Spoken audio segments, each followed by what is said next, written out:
to the biggest brands at 90% off. That's right, get generic for Viagra, the same active ingredient as brand name Viagra, but 90% cheaper. It's the same medication you get from your doctor, but with zero copay, no expensive appointments, and no awkward face-to-face conversations. Results are guaranteed or your money back. To start your free online visit, you need to go to this exclusive address, forhims.com/joy. That's forhims.com/joy for your free online visit. forhims.com/JOY. Oh my God! Okay, it's happening. It's the afternoon stretch with Zach Williams and Bruno Reagan. Everybody stay calm. Stay calm. Let's take some calls from the public, shall we? Join the afternoon stretch now on the Cure Hotline. 615-844-5600. Now here's Bruno and Zach.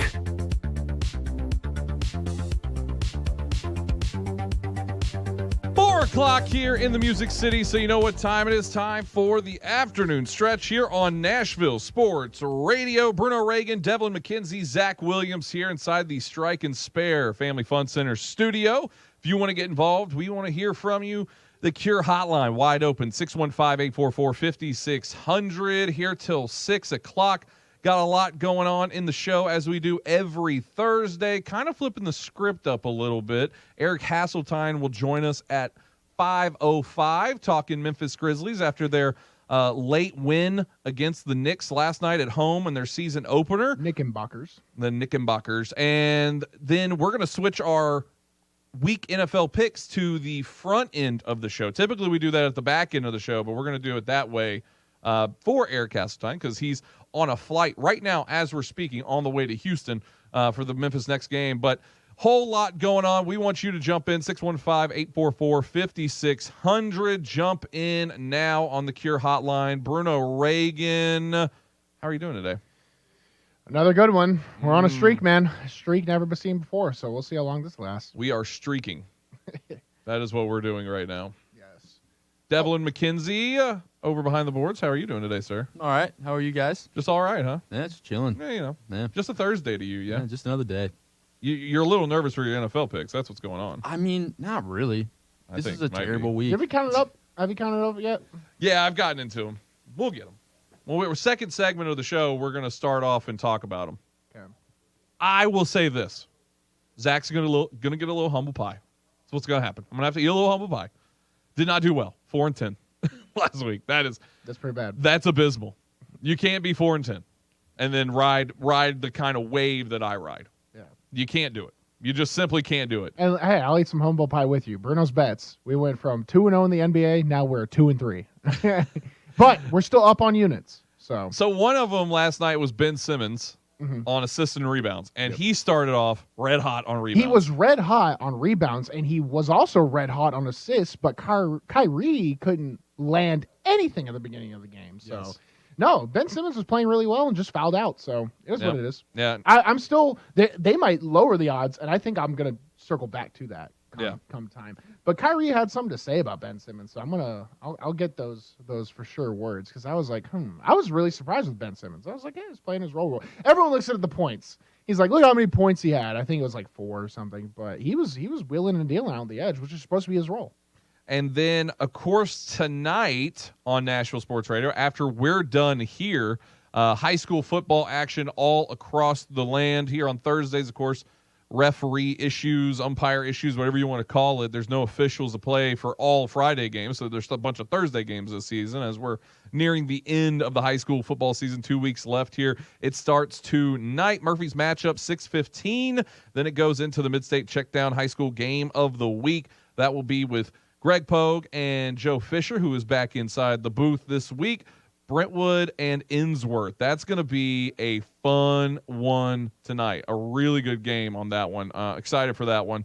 That's once again 6:45. And then the Mid-State Checkdown Scoreboard Show will be right after that following the game. Bruno Reagan, Ray Dosky, Devlin McKenzie on that one.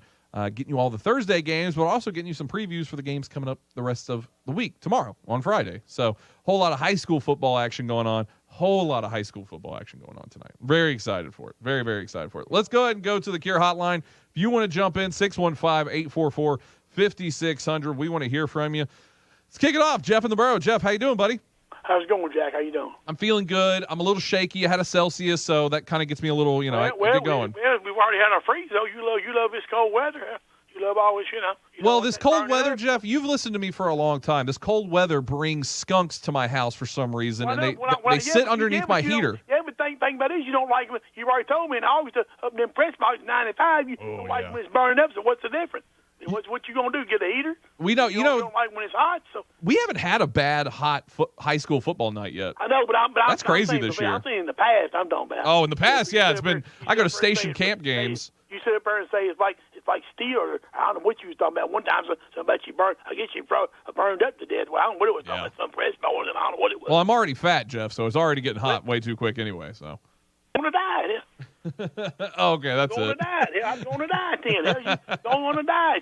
You and Bruno can just go over to Whataburger and get a single. What do you say me for? Yeah, Bruno, you fat too. Go on a diet, Bruno. I am on one. I'm like 4 days into mine right now. You played football, didn't you? You're 350, you're a lineman, so you ain't. What, did you come on here to body shame us, Jeff? Is that what we're doing today? I'm not here to do Is it Body Shame Thursday? No, I'm just. What I was wondering, am I listening to the same show as talking basketball right now, and it's October? I'm trying to wonder. I didn't know what the deal was. Is that a problem? No, it's not a problem. I love it myself. I love it. So I ain't got no problem with that. I mean, I'm just wondering if it's the same show. I mean, usually Zach don't talk about February. Oh, we brought young, really intelligent guys on the air on national airways, and they're learning and growing. That's insane. They're also very attractive. I mean, he said, need more. What I did want to ask you about is what do you think? I think Vanderbilt. I'll just get back to football here. Mm-hmm. I think Vanderbilt has a real good chance at Missouri this weekend. What do y'all think? Well, for whatever reason, whenever we go up to Missouri, because we're playing at Missouri, everything, and you'll see what I'm talking about. Everything seems to go bad. The last time we played at Missouri was the Sarah Fuller game.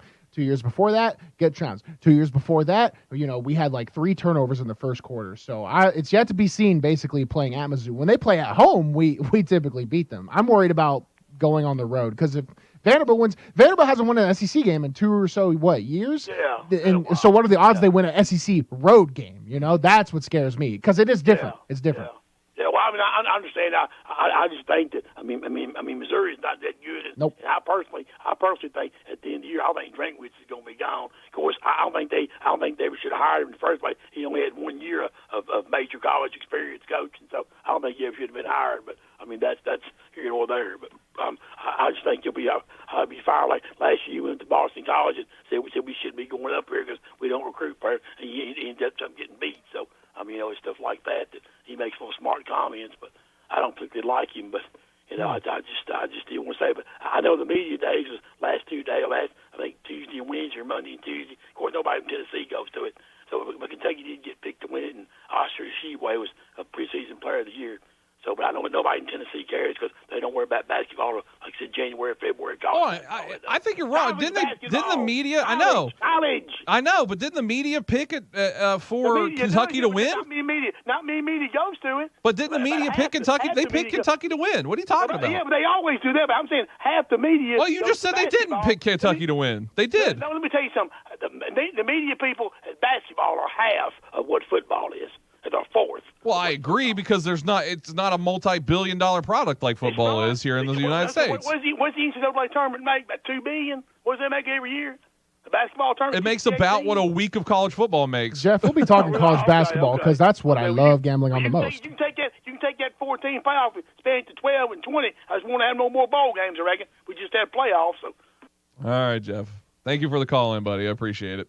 If you want to jump in, Cure Hotline 615-844-5600. Well, there goes more than half of the first segment. Oh man, I'm following our Twitter video feed as well. We got a couple people jumping in. Nick already saying what's up, gentlemen. Hack Squat jumping in says need them picks, Bruno. Let's get rich. We'll have Bruno's bets second hour, late into the second hour. We'll have Bruno's bets on that one. And then he also says skinny boys are out, big boys are in. I love it. Gas Bruno I love up. Trevor. Nah, I love it. Brings the energy. My favorite thing he does on Twitter, and there's something neat. When you find something niche on Twitter, you gotta stick to it. So every time Vanderbilt is traveling, he'll be like, "Where are the uniforms?" It's just on every single post. It's the best. And then Nick also talking about his picks. He says, fade me when it comes to picks. I literally got 3 right last week. Also, I'm down bad in the Pick'em League. I've gone with way too many underdogs. So there you go. Hey, I think me and Devlin we're going to be pleasantly surprised on our picks when we get there. I'm still in first. Yeah. So I was so far ahead that I could afford a bad week. And it was a bad week. It was a bad week. 4-10's not good. What did I get? I got it wrote down. I haven't looked at it. I just remember mine because it stuck out really bad. So I'm not happy about where I was from last week with our picks. Okay. But next segment, we're going to jump into our NFL picks. Whole lot going on, whole lot happening. Did y'all see, just real quick, did y'all see I'm forgetting his name now. DeAndre Hopkins, You're thank welcome. you. His Twitter. I'm glad. That's how much we're connected, is that you knew exactly where I was going with that. When DeAndre Hopkins, his Twitter post today. I did, yeah. Did you see it, Dev? You saw it? Throwing out a whole video saying, like, don't call it a comeback. When you were popped for steroids and making it like this big thing where it's saying, like, free D-Hop and all this different stuff. One of the best part about this, I think there's some third-level thinking when it comes to NFL athletes. Like, it's marketing or whatever, and he knows what he did. He truly believes this. Yeah. No, that's the thing, is people think that NFL players are like master marketeers and like AB is some kind of they truly believe this stuff. That's part of what makes them great, is they can manipulate their own mind into thinking I'm the victim and now I have to go show out. Yeah, D-Hop's stupid. I mean, but he's a heck of a receiver, so I want that idiot. Sure. I want that idiot on my team. But to come out and have this like red carpet video, this hype video about how like finally I'm back. Like, can you imagine if Deshaun Watson is like, they let me go, baby, I'm ready. You know, and he has this whole video of him just It'd be funny. I would think it's funny. It's just wild that they like played this victim card. He's playing this victim card when it was simply something that he did. You know, it was something that he did. Something I can only dream about. Just getting juiced up. And then just being like, hey, we need a hype video for my return on Thursday Night Football, which, by the way, Thursday Night Football, so you got to be careful with that on your return. D-Hop is going to catch 2 passes. That's what's going to happen. 2 passes, 24 yards. All the comments on the video. Go check it. It's on his Twitter if you want to see. It's probably on his Instagram too. Whatever his, I don't know what his ad is. Probably at DeAndre Hopkins. But he literally is all the comments are on it. It's like this big hype video for 5 targets tonight. That's all it is. Man, I just don't. Oh my gosh, I'm stupid. I forgot today was like the game. He's playing today. I think of work, and I'm always like, oh, what's Thursday? What are we doing at work? It's our picks. I forgot it's Thursday Night Football with D-Hop coming back tonight. Yeah. Okay. Saints and Cardinals, right? Saints and Cardinals. Yep. No, this is a terrible game. Thursday. I really remember, you see Ratatouille, right? Yeah. The scene where he goes. Yeah. I don't understand how the Thursday night games have been so bad. The primetime games, we talked about it all season long, but I don't expect it to get better now. You know, no. I don't think this game's going to be the saving grace. Andy Dalton is starting tonight. I mean, it's Andy Dalton versus Kyler Murray. You know, I'm seeing trending on Twitter too is COD Kyler, because apparently Call of Duty is about to have a ×2 weekend or something. Well, they're releasing that. They just released the campaign for Modern Warfare 2. Did they really? Only the campaign though, so you can buy the game and play the campaign early release. It's, extremely. And Kyler has been nose deep into it for sure. Yeah, he's like testing out the multiplayer side of the functionality in single. You know what I am excited about though? That's happening on Thursday Night Football tonight. Do you know, Devlin? Do you have any clue? Nothing. Bruno? Should I know? Yeah, it's big. Taylor Swift, baby. She's going to be performing on Thursday Night Football tonight. No way. Yes, she is. What? New album dropped today. Dropped at midnight. Taylor Swift has to be the only person that can just walk into an NFL game and be like, I'm performing. She's that big. She was supposed to perform at the Super Bowl. She was announced that she was going to perform at the Super Bowl. She's going to have the album ready by then, probably. And I don't know. Now she's not performing now. So it's Rihanna now. Mm-hmm. But Taylor Swift, suppose there's something. I think she's performing. There's teasers to it. Everybody's like hinting. They kept doing last week on the Amazon Prime. I don't know, what do you call their pregame show? I don't even know their name of their pregame show. Whatever it is with Sherman and all them and Whitworth. The Amazon Prime let's figure it out on the fly show. That's what it seems like. But they kept naming like next week, get your cardigans ready and wear your red scarf. And like, I mean, it was just all her song titles inside of a long thing, like hinting at it. And then she put out like a hype video today, like saying like, make sure to watch Prime for some fun with Taylor Swift or something like that tonight. So yeah, there's Taylor T Swizzle will be out there at Thursday Night Football. Maybe she saves primetime Maybe football. there are some props regarding her performance. Ooh. Yes. I hope not. I really hope not. There might be. She's literally doing this right in the peak of boycotting primetime football. Yeah. Like, people are not watching primetime football because it's been so bad. They're bringing you back. I guess so. This is how they do it. That's what it is. Yeah. It's bringing you back into it with Taylor Swift. Absolutely. And this album just released, right? So To midnight.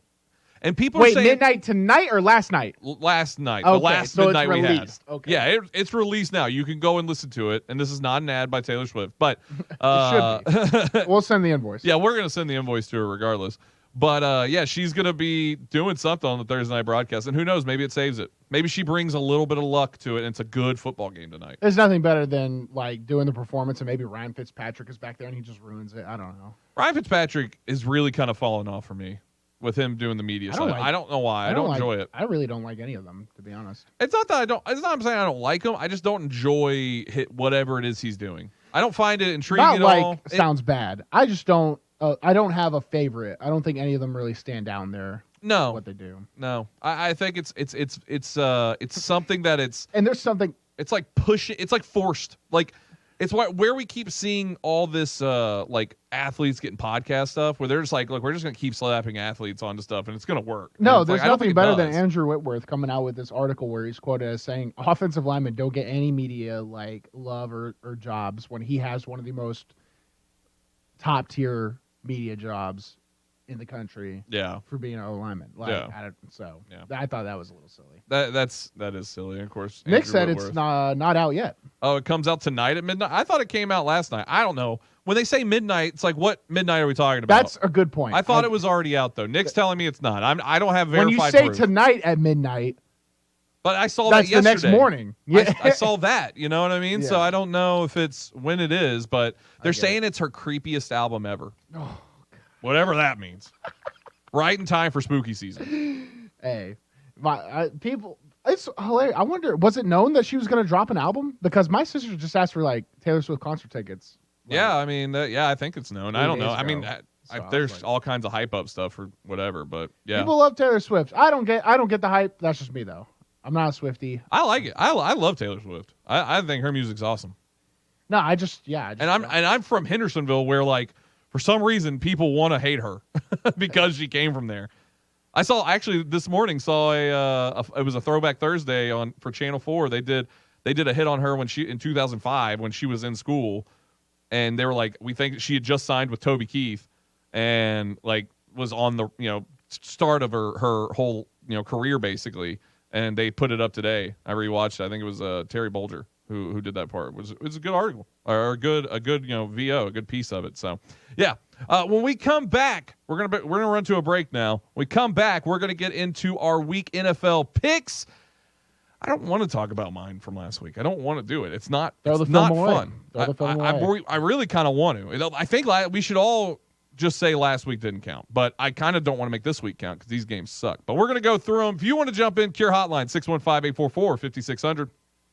Good afternoon. Watching that traffic build on 24 leaving Davidson County, headed out to Murfreesboro. It's heavy, as you would expect, over here on 40 East at Thessler, stacked up pretty good, actually, getting on to Spring Street there. On the Ellington Parkway, lots of radar earlier. I-40 at parts of Wilson County. Attention dentists. Dental Staff School can provide you with qualified dental assistants.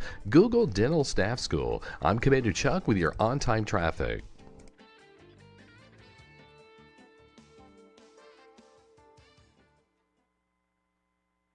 Now is the perfect time to download FanDuel, America's #1 sportsbook. Join today and get started with $150 in free bets guaranteed. When you place your first $5 bet, that's a free bet back. Your first bet doesn't win. Just sign up with the promo code WNSR. FanDuel has all your favorite bets, from the money line to point spreads to player props. You can combine your bets for a chance at a bigger payout with the same game parlay. With live betting, you'll get updated odds on games that have already started. It's super easy to use. Don't fumble your chance to get $150 in free bets. Win or lose with the promo code WNSR. Make every moment more this season with FanDuel, the official sportsbook partner of the NFL. You must be 21 years of age or older and present here in Tennessee. First online real money wager only. $10 first deposit required. Bonus issued and non-withdrawable. Free bets that expire in 14 days after receipt. Restrictions do apply. See terms at sportsbook.fanduel.com. Gambling problem? Call the Tennessee Red Line, 1-800-889-9789. With 13 locations nationally, including Smyrna, Star Leasing Company is a semi-trailer one-stop shop and the perfect place to build a career as a semi-trailer mechanic. Seeking candidates with all levels of experience, Star Leasing Company has a semi-trailer technician trainee program with sign-on and quarterly bonuses and other opportunities such as $1,000 for having a yearly physical. Package also includes 401k with company match, health, dental, and vision insurance, competitive pay with weekly paychecks, and paid holidays and time off. Star Leasing Company, not your typical semi-trailer leasing company. Visit starleasing.com to learn more. Slim's Tender Mac Bowls are back. We start with a 3-cheese blend to make our delicious mac and top it with chopped hand-breaded tenders and Colby Jack cheese. Try the Tender Mac Bowl meal or the Buffalo Tender Mac Bowl meal, both served with Texas toast and a medium drink. But hurry, they're only around for a limited time. Download the Slim Chickens app to order and earn rewards.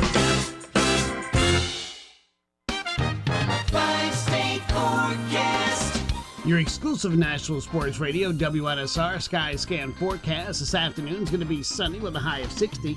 Mainly clear with frost tonight, the low 32. Sunshine for Thursday with a high of 64. Friday sunny, high 76. Utilizing the resources of the WeatherBug Network on National Sports Radio, I'm WNSR's meteorologist, Jim Rinaldi. Sports Radio, WNSR.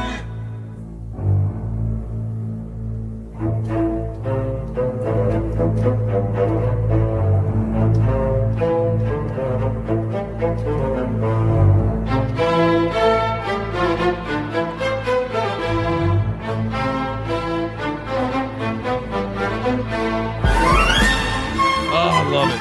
Football time, baby. I love it, I love it, I love it. I still think this is the best that you can get in, like, if you're trying to find, like, what is the sound of the NFL? It's the NFL theme, or sorry, the NFL Films theme.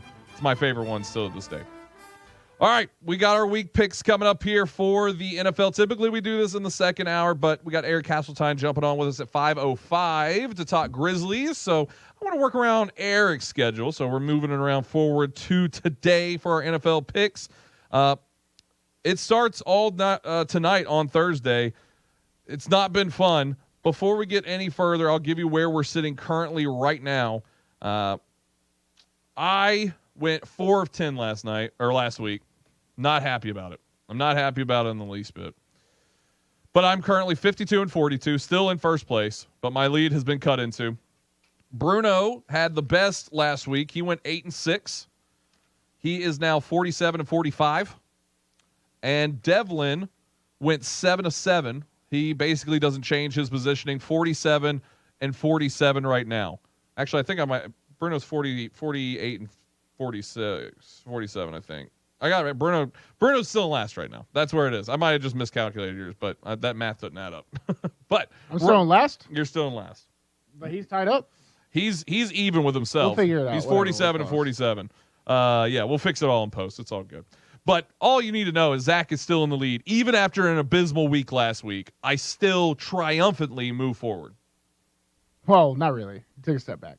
Well, I mean, it's a slight step back, but I'm still forward. And that's all that matters. Even when I go backwards, it's 1 step back, 2 step forwards for me. You know what I mean? That always works out. So to start this one, Thursday Night Football, New Orleans Saints at the Arizona Cardinals. This one is a 2.5 favorite to the home team, the Cardinals, and a 43.5 point over under. Yeah, for me, man, I think these are teams with both big injuries, but I think the Saints ones are 100% bigger. Still, Kamara, we always say in these games Kamara could be the difference, but he just hasn't shown it. I mean, he's playing okay, but I think the Cardinals edged out this one. I like the Cardinals more than the Saints and Andy Dalton on this one. Devlin. Yeah, I'm going to take the Saints in this one as well, but not because of the injuries. Not as well. I took the Cardinals. Sorry, I'm taking the Cardinals. I'm misspeaking here. Not because of the injuries. It's strictly because Andy Dalton in primetime is worse than Kirk Cousins. Really? Yeah. I didn't know that. He is. People have forgotten. Awful. He's a Cincinnati guy, remember? Yeah. I'm a Browns fan, but I'm from Ohio, so I know everything about Andy Dalton. Well, because the Bengals are the most winningest team in that state. He never swears. Andy Dalton's thing. He'll be on the field. He's like, guys, freak, boys. I'm fading y'all. I'm going Saints. Gives us a chance. I'm going Saints here. I don't think I think they're going to try to force feed DeAndre Hopkins just because he's coming back. I don't think it's a smart idea. I'm playing the ring rust here. I'm playing the idea that I think the Cardinals are terrible. It seems like Cliff Kingsbury is already on his way out as the coach there. And I just think this looks like a game where the Saints, even though they have a lot of people out right now, I do believe they're going to find the way to win. Because they do. The Saints are good in primetime. Like, the Saints as a team are good in primetime. Andy Dalton, we'll see. We'll see what happens here. But I'm going to go with the Saints. I know that might be crazy, but I'm going to go for it. Next matchup, Detroit Lions at the Dallas Cowboys. Dak is back. He said today to reporters, I will have no limitations. He may be wearing KT wrap. Bruno, can you explain KT wrap to the listeners? It's just like a special type of tape. It really doesn't help anything except structure. So if it gets hit, it decreases the chance of re-injury by a very minuscule amount. So it's worth it to do it, but it doesn't affect performance. So this one is a 7-point favorite to America's team, the Cowboys, 48.5-point over-under. Yeah, the Lions have showed us all that they are who we they are who we thought they were. No, actually everyone thought they were going to be champions. I like the Lions. I thought they would improve, which it looked like they were, but Detroit is cursed. Detroit is a cursed city, and the Cowboys might be the second best team in the NFC. I'm going Cowboys. Nope. Lions.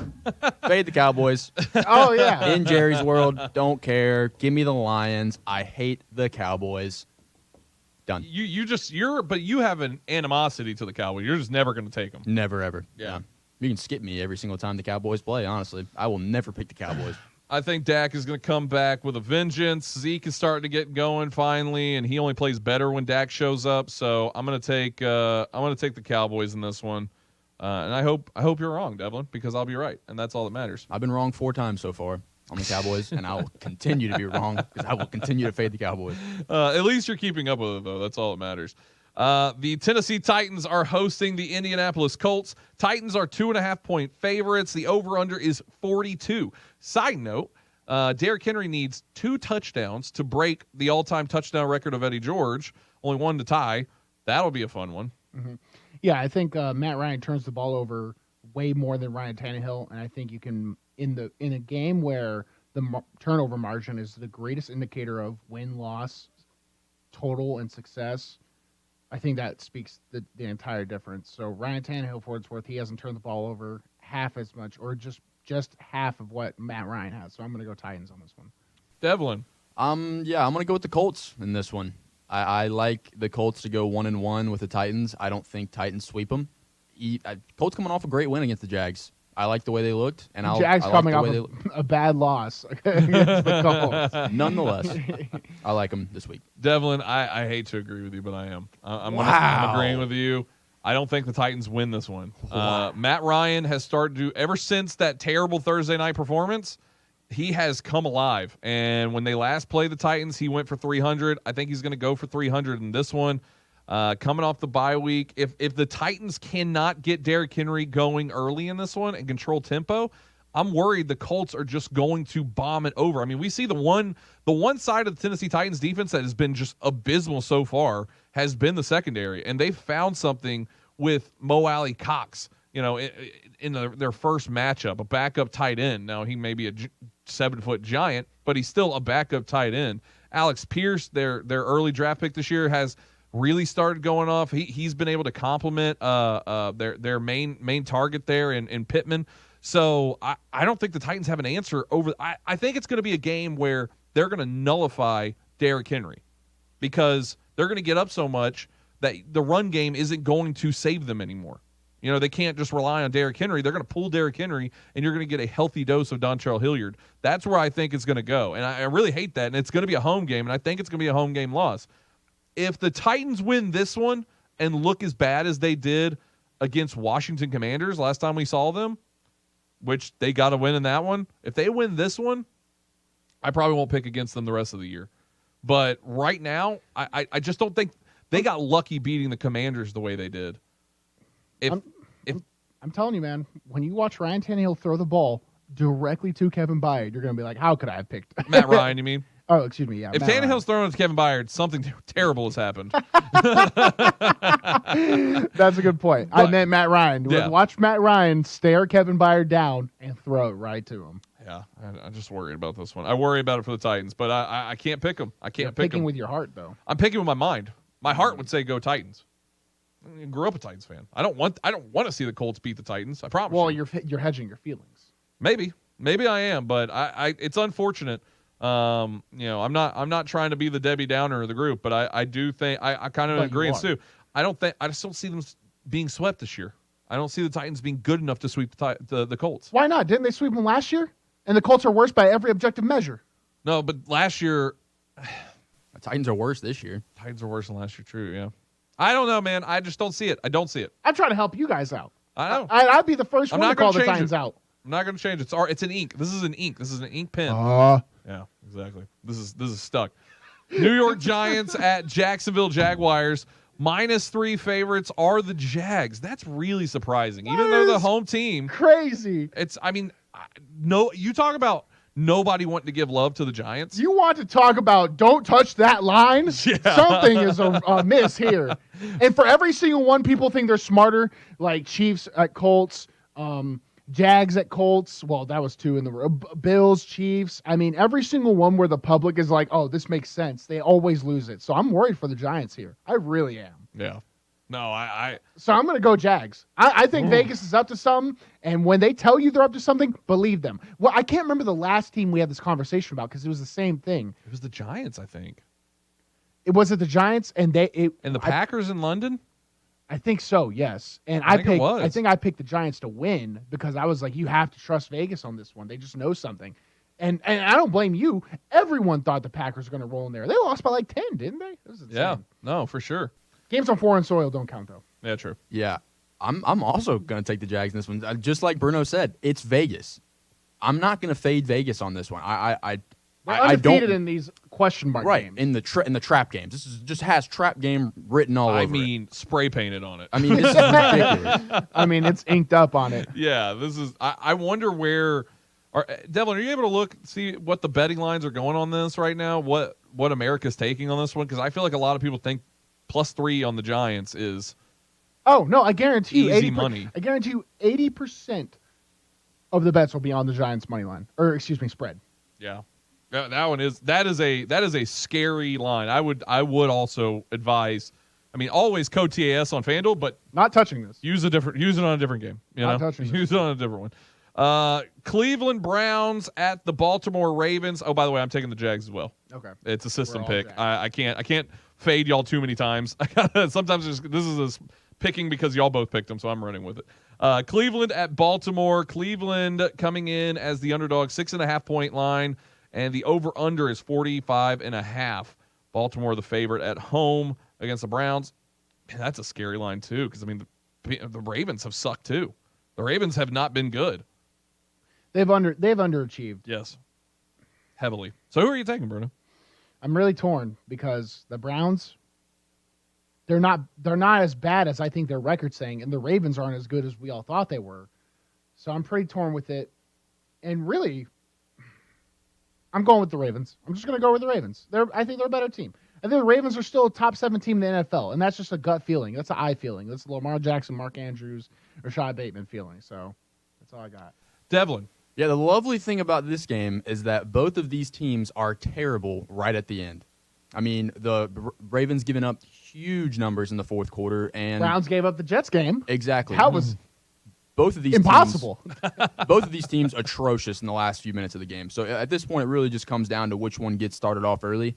I'm going to take the Browns in this one. I don't all that talk just to take your favorite team. I got to take the Browns in this one. I mean, I think they get it running with Nick Chubb, Kareem Hunt. I think we soar up early and hopefully don't give up too much because the Ravens are also good at that. So we'll see how it goes. It's going to be a fun one. Does Kareem Hunt get in the end zone? No. Never. Nick Chubb time. They just keep that Ferrari sitting in the garage the whole time, man. They don't ever let him play. He could be literally running back one on a team and in the NFL if he has a chance. But Kareem Hunt is the type of dude to walk into a restaurant with Nick Chubb and everyone would recognize Kareem Hunt. But it just doesn't make sense that the other guy is, the better guy. I'm taking the Baltimore Ravens. I'm taking the home team. Baltimore. Golly, this is the worst. I'm not going to. Bruno says Baltimore wrong. He says Baltimore with a B-O-L-T. You said the same words. No, whatever. Go Baltimore. I don't think the Ravens are going to lose to the Browns. I don't want to trust the Browns. I feel like they're honestly coasting. It feels like at times till they just get Deshaun Watson back.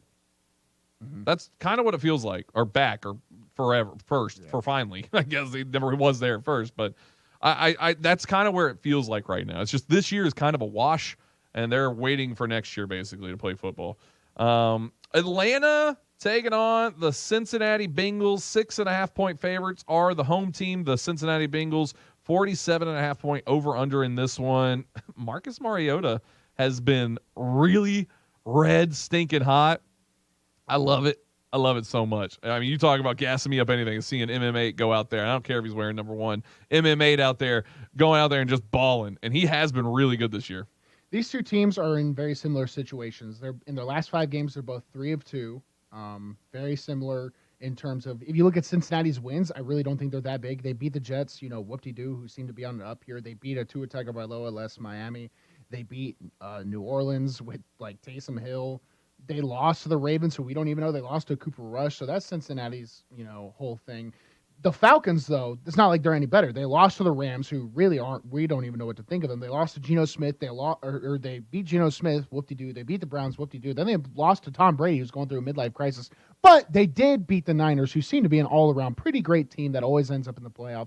I'm going to ride, I think, their slightly better schedule. I'm going to go with the Falcons and Mariota. I think they get it done. I think they take the lead in the NFC South. Wow. I'm taking the Bengals. Give me the Jungle Cats in this one. You're being really Ohio guy right now. You know that? You just took the Browns and the Bengals back to back. Deep down, there's a very obnoxious kid underneath his surface. Because I've been around Ohio people. They'll be in the locker room. So I know it. I know who he is deep down. My heart. This is a heart versus mind game for me. This is a heart versus mind because my heart is screaming Marcus. On the road, odds against them. I'm taking the Bengals as well. I'm taking the Bengals at home. Joey Burrow and Jamar Chase just lining it up. I don't think the defense for Atlanta can stop them. If I'm going offensive firepower, the Bengals have more. But I'm hedging my heart in this one because if the Atlanta wins, then I'm very excited. You'd be happy with taking that, yeah. Yeah, I gotta hedge my heart here. Gotta hedge my heart. So I'm excited for that one. That's gonna be a fun game. I would take the Falcons in the points though. 6.5. I would take that. I'd bump it to 7. Yeah, I'd bump it to 7 too. That's smart. That's really smart. So I like that. I like where we are. That's where we're going to leave it off here. We got to run to a break. If you want to jump in, the Cure hotline, 615-844-5600. We want to hear from you on the Cure hotline. Back after this here on the Afternoon Stretch.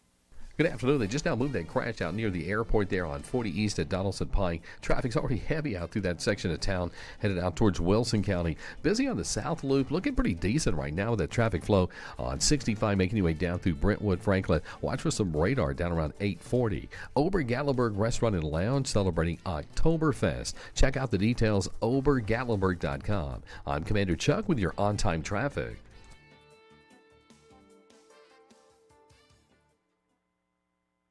Finding the right person for the job isn't easy. Just ask someone who hired their personal trainer as a caterer. All right, folks, let's keep this line moving. You there with the tongs. Picking up one Duchess potato at a time will not cut it at my catering table. Drop and give me 50. But if you've got an insurance question, you can always count on your local Geico agent. They can bundle your policies, which could save you hundreds.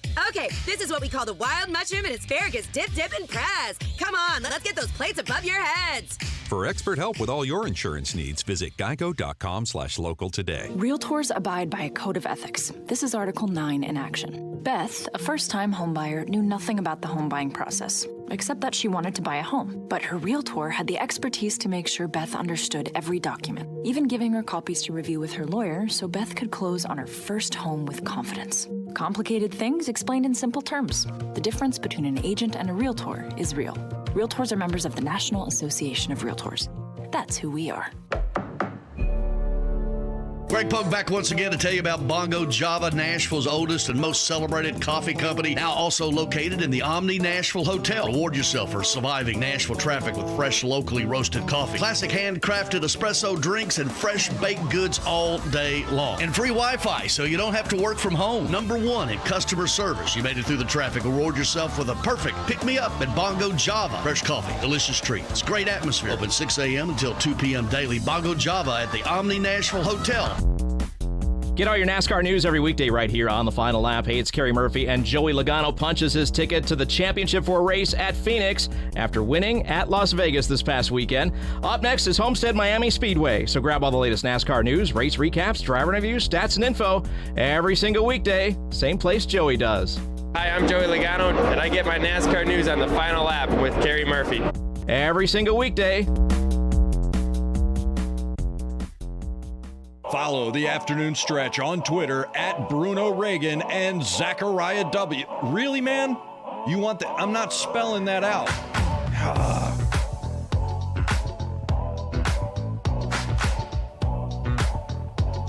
Welcome back. The afternoon stretch. Bruno Reagan, Devlin McKenzie, Zach Williams here inside the Strike and Spare Family Fun Center studios. Got to start moving through some of these picks here. Last one we left off Atlanta, Cincinnati. I took the Bengals, so did Devlin. Bruno took the Atlanta Falcons. Next one up, Green Bay taking on Washington. 4.5-point favorites are Green Bay on the road. 41.5-point over-under.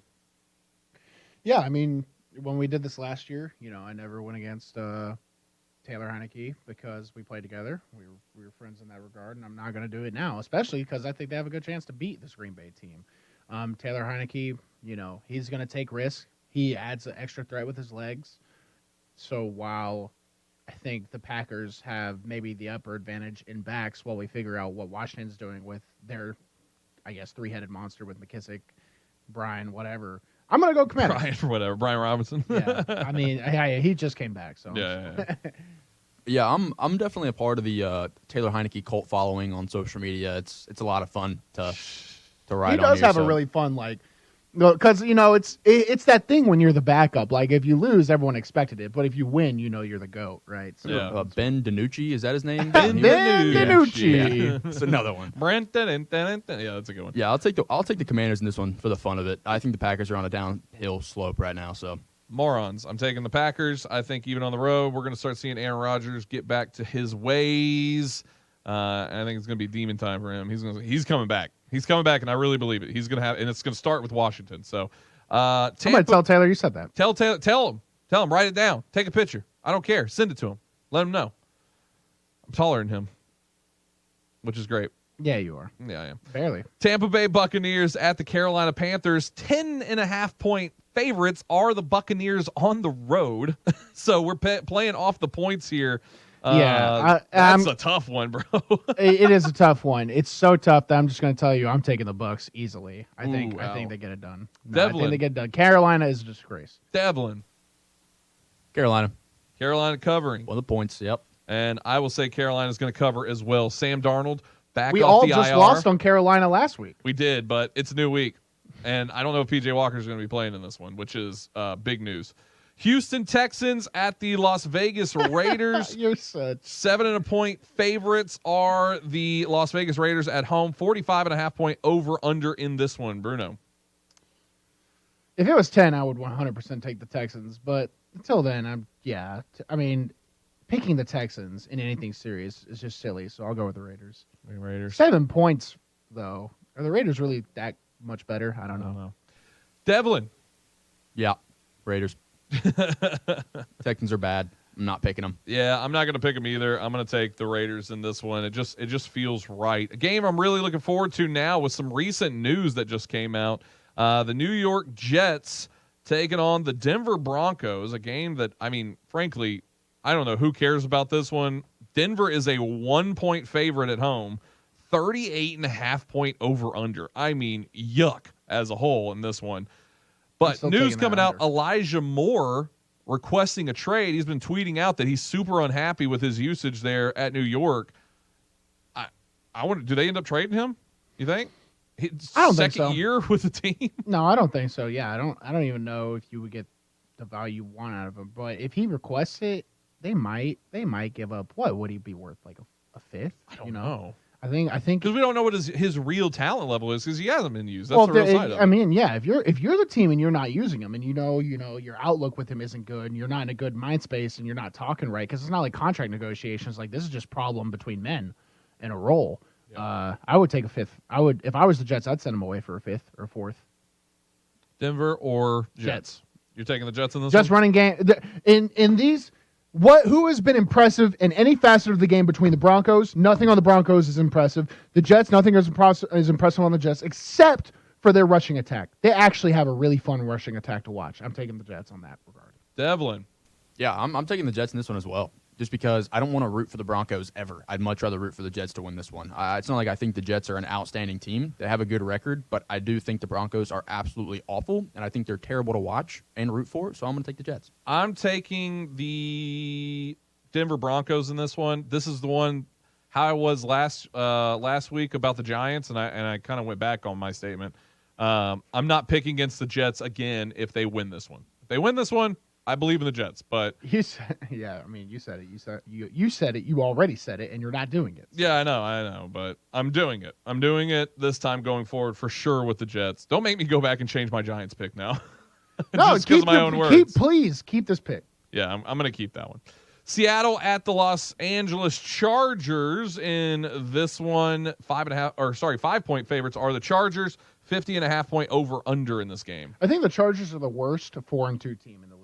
Devlin agrees with me, so that's great. But you'll hear his.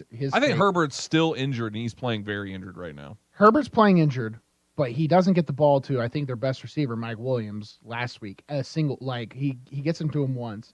Austin Eckler is an upper-level player. He's like an NFL top 100 player. But outside of Herbert and Eckler, the Chargers are really and their coaching is abysmal. Who are you picking? We got to move through them here a little bit. Seattle? Going Seattle. Devlin. Seattle. Chargers are wildly overrated. Their schedule, if you go look at the wins that they have, they're not good. And their losses are to good teams. They play good teams. They lose. Seahawks aren't bad. One of them is Jags. I'm taking the Chargers. Right? Taking the Chargers in this one. I just if I'm going Herbert versus Geno, and that's the battle I'm going here, I think it's Chargers. And I think Keenan Allen's coming back in this game as well. That's going to be a big target for Herbert to get back in this one. So, yeah, I'm taking the Chargers. Kansas City taking on the San Francisco 49ers. 2.5 point favorites are the road Chiefs on this one. 48.5 point over under.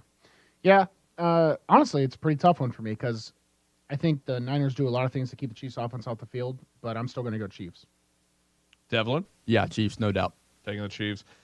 Yeah, San Francisco losing on the road to the Falcons, I think that means a lot, but no matter what, Chiefs are not, I don't think they're going to bounce back with a loss after losing to the Buffalo Bills. I don't care if they're on the road or at home or not. So I'm 100% taking the Kansas City Chiefs in this one. We need to run to a break. If you want to jump in, the Cure hotline wide open right now, 615-844-5600. Before we go to that break, though, and we'll get to our primetime picks, Sunday night and Monday Night Football when we come back.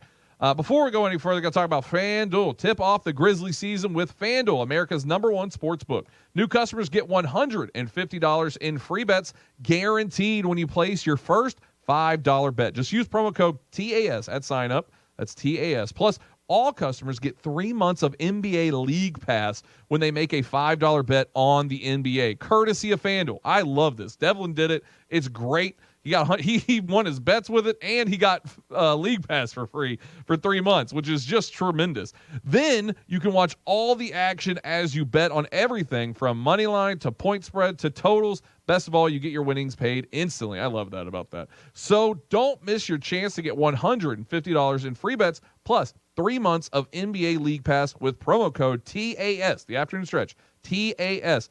Make every moment more with FanDuel, official sportsbook partner of the Memphis Grizzlies. In the state of Tennessee, you got to be 21 and up and present in Tennessee. New customers, first online real money wager, only $10 deposit required. Bonus issued as non-withdrawable free bets that expire in 14 days. Existing customers, $5 NBA wager requirement. Limit 1 pass per customer across both offers. Restrictions apply. Void where prohibited. See full terms for both offers at sportsbook.fanduel.com. Gambling problem? Call the TN Red Line 1-800-889-9789. NBA League Pass. Local blackout restrictions apply. Good afternoon. It still seems like there's still a lot of extra traffic over here around the airport on 40 east and westbound, especially eastbound this time of the afternoon. Making your way past Donaldson Pike. It's heavy where you would expect on 24. It's Sullivan Evans Bridge there by Shelby. Looking good right now out in West Nashville, out towards Bellevue on 40 going westbound, out towards Dixon. Some radar out there around 8:40 a little bit earlier. Hey, Ober-Gatlinburg Restaurant and Lounge celebrating Oktoberfest. You still got time to check it out, obergatlinburg.com. I'm Commander Chuck with your on-time traffic. NASCAR Cup Series race recap from Las Vegas Motor Speedway. I'm Kerry Murphy on the final lap. Taking a look, 10-1, you got Austin Dillon, A.J. Allmendinger running part-time in the Cup Series at number 9. Then you got Eric Jones, Martin Truex Jr., Tyler Reddick, number 6. Denny Hamlin, Chase Briscoe 4. Kyle Busch lost a wheel late in this race, ends up 3rd. And Ross Chastain had the lead in the closing stages of this race, just couldn't hold off Joey Logano. He goes to victory lane, punches his ticket to the Championship 4 race at Phoenix Raceway to crown the NASCAR Cup Series champion for 2022. It's Joey's 3rd win at Las Vegas, 30th career Cup Series win, and he has a shot at his 2nd Cup Series championship now. Top 4 drivers after the first race of the round of 8 are Joey Logano, obviously, he's locked in, Ross Chastain, Chase Elliott, and Denny Hamlin. The bottom 4 drivers, and man, it's a bad day if your last name starts with B. William Byron, Chase Briscoe, Ryan Blaney, and Christopher Bell. Weird coincidence there. Other stories on the day, the 45 of Bubba Wallace won Stage 1 and Ryan Blaney won Stage 2. Neither car finished the race. Bubba Wallace and Kyle Larson wrecked hard. Bubba shoving Kyle a bunch of times after getting out of their race cars. I think we're going to hear more about this soon. Up next is Homestead Miami Speedway, Sunday, 2:30 p.m. Eastern on NBC. This is the final lap. This is Staples. So, rumor has it that Staples has everything I need to ship. That's not a rumor. We have all the shipping supplies and services you need. Boxes? Yep. Mailers? Yep. And I can actually ship there, right? We have UPS right here in store. Huh. What will Staples think of next? Right? No, seriously, I'm asking, what will they think of next? Staples has all your shipping supplies and UPS service in store. And right now, get 25% off UPS Express shipping services. Staples, the best kept secret in shipping. Ends 12/31. Valid only in Staples U.S. stores. Research shows listeners prefer a personalized experience. So to help you remember, Liberty Mutual customizes your home insurance. We personalized this ad for Amber, who really misses boy bands from the 90s. Hey girl, I'm the cute one, here to tell you how Liberty Mutual customizes your home insurance so you only pay for what you need. I'm the heartthrob. The only thing I love more than you is saving. And I'm the other boy in the band everyone forgot about. Only pay for what you need at libertymutual.com. Liberty, liberty, liberty, liberty. Did you know there's a place where you can get good neighbor service and surprisingly great rates on home and auto insurance? Yep, and that place is, ta-da, State Farm. Here's the deal. State Farm agent Austin Hardy is your go-to agent in the Middle Tennessee community for the service you desire at the price you want. So stop shopping around. State Farm agent Austin Hardy has you covered. Call 615-810-9999 for your surprisingly great rates today. Like a good neighbor, State Farm is there. Individual premiums will vary by customer. All applicants subject to State Farm underwriting requirements. A show called The Afternoon Stretch is a stretch. Calling it a show. The Afternoon Stretch. The The afternoon stretch, Bruno Reagan, Devlin McKenzie, Zach Williams, finishing up our Week 7 picks. Always coming live from a Strike and Spare Family Fun Center studio. If you want to get involved, the Cure Hotline, 615-844-5600. Start the 5 o'clock hour. We'll have voice of the Memphis Grizzlies on with us, Eric Hasseltine, talk about their win last night, start of their season, a whole look here for that young, great prospect team they have. I mean, it's not even prospect anymore. They're dogs in the NBA, so should be a great season for the Grizz. Look forward to that 5:05 with Eric Hasseltine. Let's finish up with the primetime Sunday night football. Pittsburgh Steelers at Miami Dolphins. Tua is back in this one. The Dolphins are home favorites, 7-point full touchdown favorites over the Steelers, 44.5-point over-under in this one. Bruno. It scares me. I'm scared the Steelers make a run back to 500, but I'm not going to go against Tua and what the Dolphins have done yet, so I'm going to go Dolphins. Devlin. Yeah, I'm taking the Dolphins in this one just because the Steelers are literally a blind squirrel that found a nut last week. Congratulations to them. Don't expect it to continue. Steelers are bad. Dolphins are good. Again, spoken like a real Ohio person. Yeah, you know what I mean? Like, it's really bad. Don't like them. Yeah, I'm surprised you haven't brought up Skyline Chili yet. Like, just because. Opening up a new location in Springfield, Ohio. I'm taking the Dolphins as well. If Tua plays the whole game and doesn't get concussed, they're a really good team. And I think Waddle's going to be getting back into his groove. You're going to have Tyreek Hill. That's going to he's continued to be good this entire time. I think you're right, though. I think Steelers stole one last week, but they're not that good of a team. They still have a lot of quarterback controversy. Pickett is going to start in this one. I'm surprised about it. But I will be taking the Miami Dolphins. Chicago Bears on Monday Night Football at New England Patriots. Mac Jones might start this one. 7.5-point favorites are the Patriots. 39.5-point over-under on a Monday night game. This is a total trap, 100%. I'm taking the Bears on this one. Ooh. And especially if they start Mac Jones. I'm telling you, man, if they play Bailey Zappi, I think the Patriots win convincingly. Zap. But I'm picking the Bears otherwise because I think they will start Mac. They're going to get behind. They'll put Bailey in. That'll be their guy, but they'll lose. Yeah, I'm taking the Pats in this one. Okay. I don't really think it's a trap game. I think the Patriots are just good. Yeah. I'm going to take the Chicago Bears. No, I'm taking the Patriots. I don't care. If I get trapped, I get trapped. I don't care. I'm taking them. They're going to win. I hope Bailey Zappi plays, though, because the Western Kentucky kid has been dominant. Yeah. He's been dominant. That was our Week 7 picks. Tune in next week to see how right I was, which I should be pretty right. First hour's done. Second hour's coming up. Eric Hasseltine, voice of the Memphis Grizzlies, will be joining us. Don't go anywhere.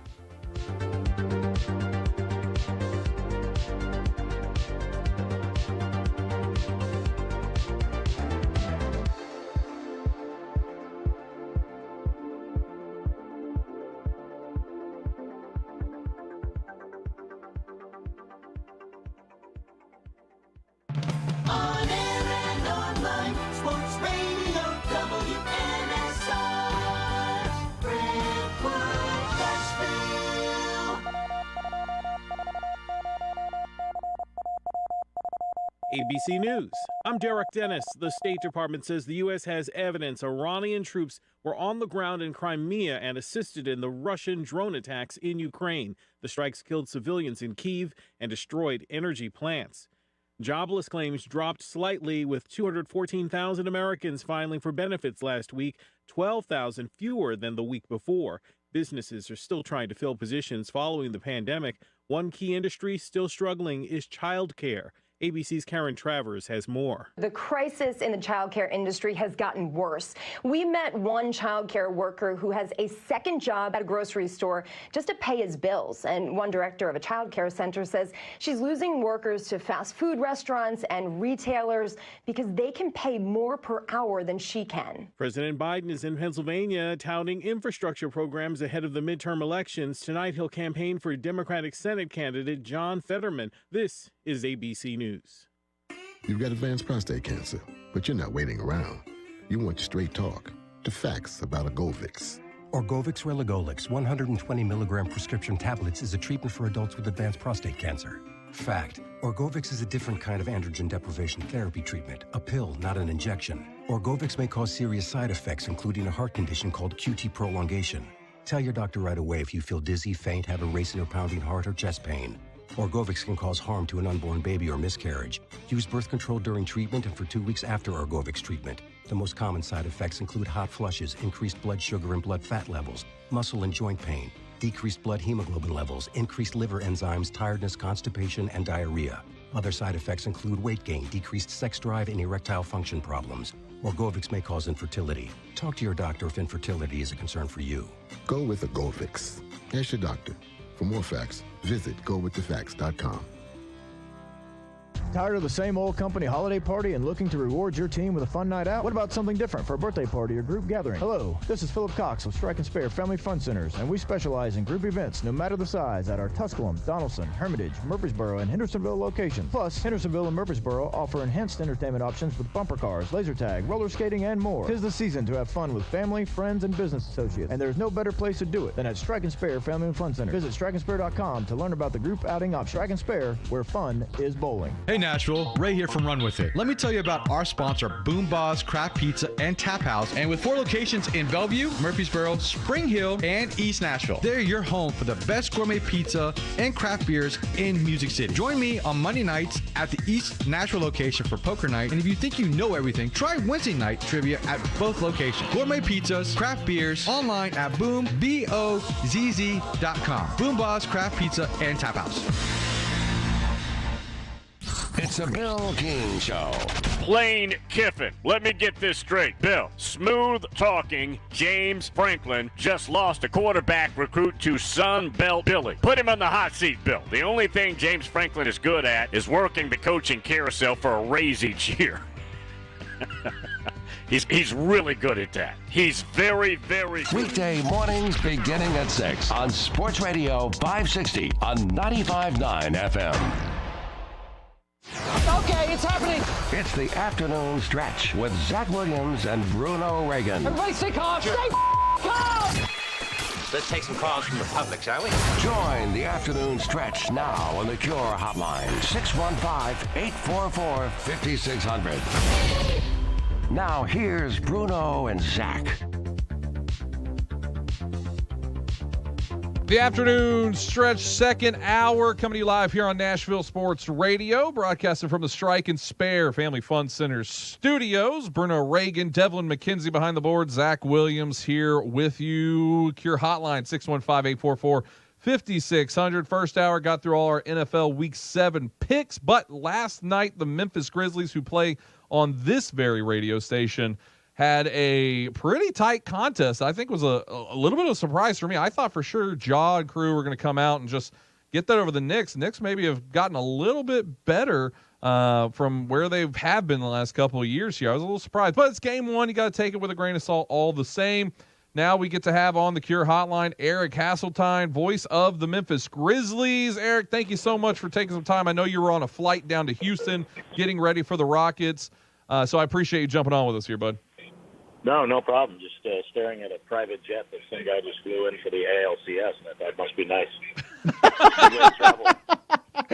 Intrusive thoughts. A bottle of whiskey and got in a limo and heading to the game. I'm like, that's living your best life right there, my man. Is that the Miami Marlins guy? Remember that guy used to sit behind all the games?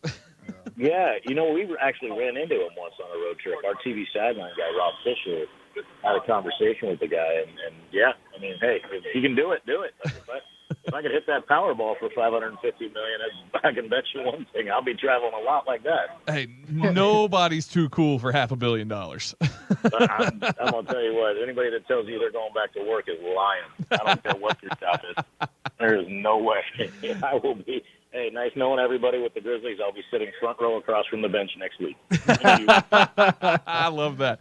You can follow him on Twitter at Eric Hasseltine. Good luck spelling Hasseltine. All right. Good luck, exactly. So Memphis last night, they get the win. The late three in that one that they held off to get the win against the New York Knicks. Talk to us about this Memphis Grizzlies team and how that game played off last night.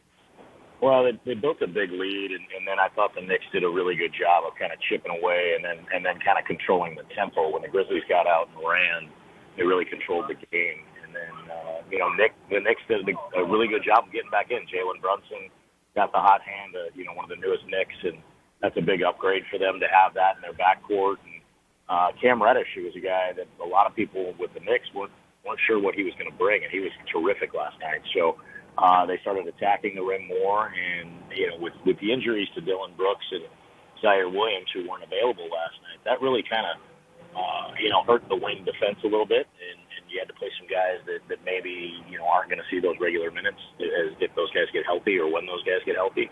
But it was pretty clear one thing: that the best player on the court last night was Ja Morant, and when he got it going, it's just remarkable to watch. I've joked with his father and told this story many times. That when he was a rookie, I walked by T and I said, "By the way, your son's going to get me fired one night." And he said, "Why is that?" And I said, "Because there's going to be no chance for me to hold back a 4-letter bomb at some point and does something spectacular. And it's just going to be the holy F, what just happened, and then I'm going to be looking for a job somewhere outside of Memphis." But he's spectacular. He made a move last night that he made it look easy. And I have the pleasure to work with Elliot Perry, who played 10 years in the NBA as a point guard, and he went around his back with his offhand, which is his left hand, right back to his left hand. He did a full 360 with the dribble, drops a pass off, and I'm just like, this guy makes it look like he's, practicing. It's just absurd how talented he is. So it was a little tighter than I think people would have liked, but they did control most of the game. And then, there's going to be some things they'll want to clean up tomorrow night in Houston. But look, they're a really good team. And the good thing about it is this is built for a long-term success plan, not just, hey, this year we're going to make a run at it and then we'll let the chips fall where they may next year. All of the key guys, except for Desmond Bain, who's not up for an extension yet, are inked for multiple years, and the only one that's not is Dylan Brooks because he's a free agent at the end of the season. So this is going to be, as Josh said, a team that I hope you like it because we're going to be here for a while, and they love playing together, and it's a lot of fun to be around. Talking with Eric Hastime, voice of the Memphis Grizzlies. Well, hey, and by the way, if you ever drop that 4-letter bomb word, we have a third spot on the afternoon stretch, so you'd be more than welcome to come up here and join us. Yeah, the problem with that would be I would probably spend too much time on Broadway chasing the bachelorette parties. And Let's go. I'm in. I'll be up there at the the sports club down there, just hanging out watching kids and standing on the balcony and just going, my goodness, where do they all come from? I appreciate that offer, though. Thank you for looking out. I see, exactly. All right, you can join Devlin and Bruno down there. Y'all could all be wingmen hanging out down there, so it all works out. So looking at this Grizzlies team, you kind of mentioned it there that you're following this young team.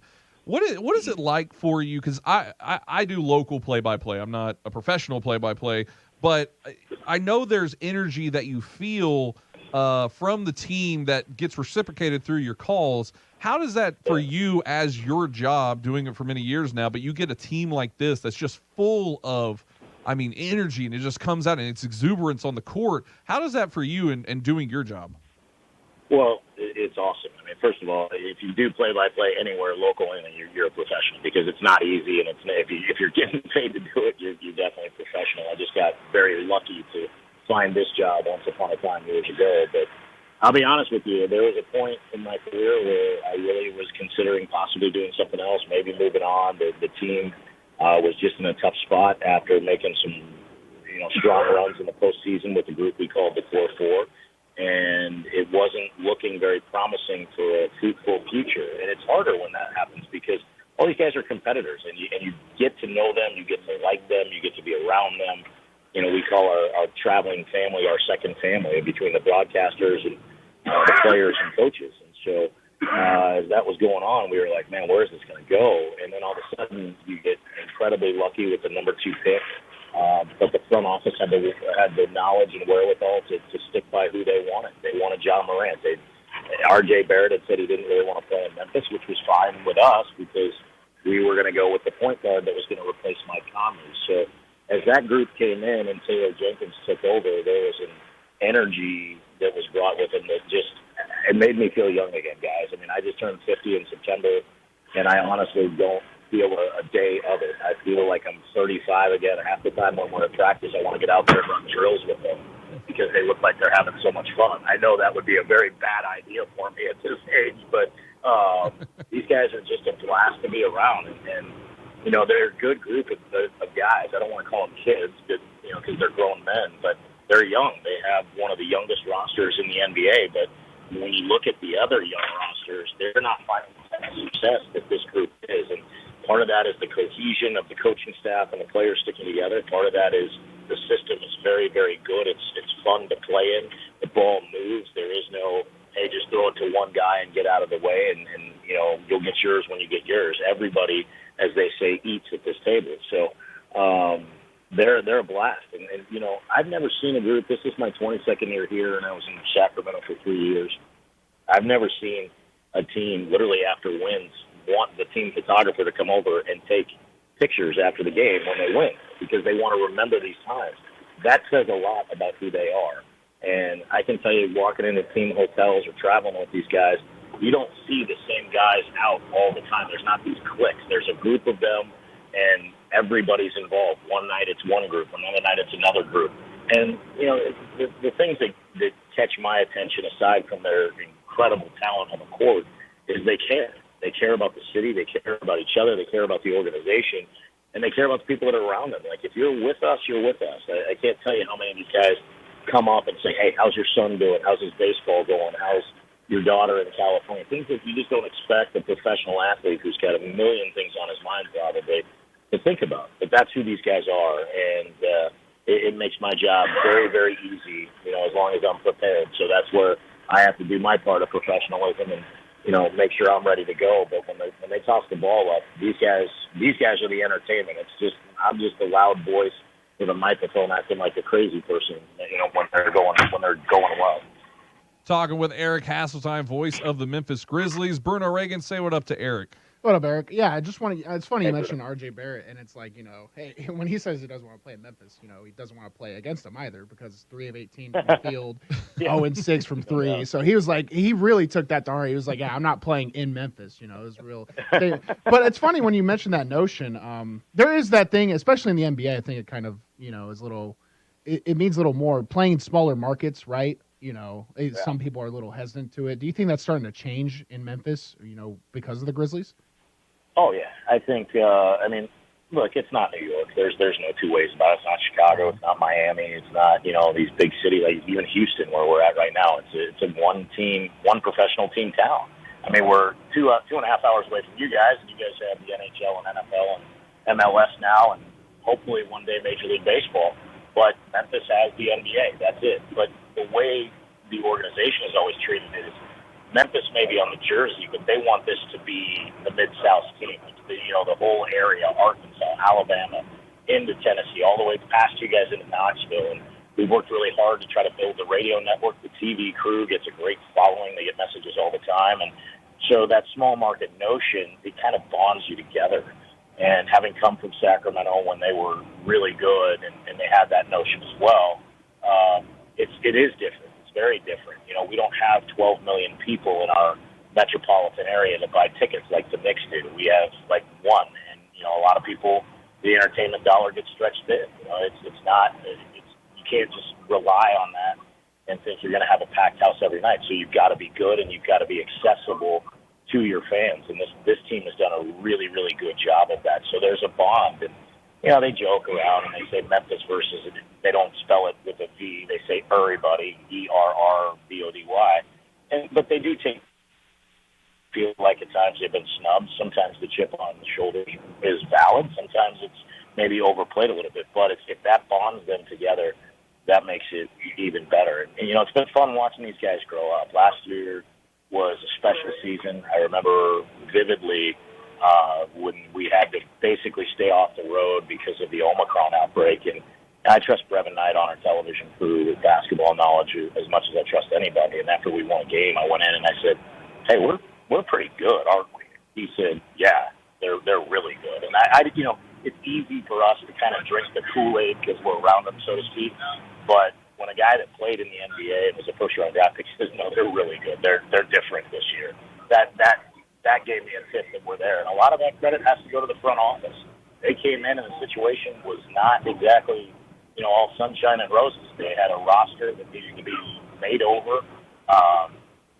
No disrespect to the last front office, because what they did was what they were supposed to do. They had a great group. They tried to run it out as long as they could, and then they were kind of left holding the bag without a lot of chips to play, so to speak. They didn't have a lot of draft picks. They weren't going to be able to attract a big-name free agent.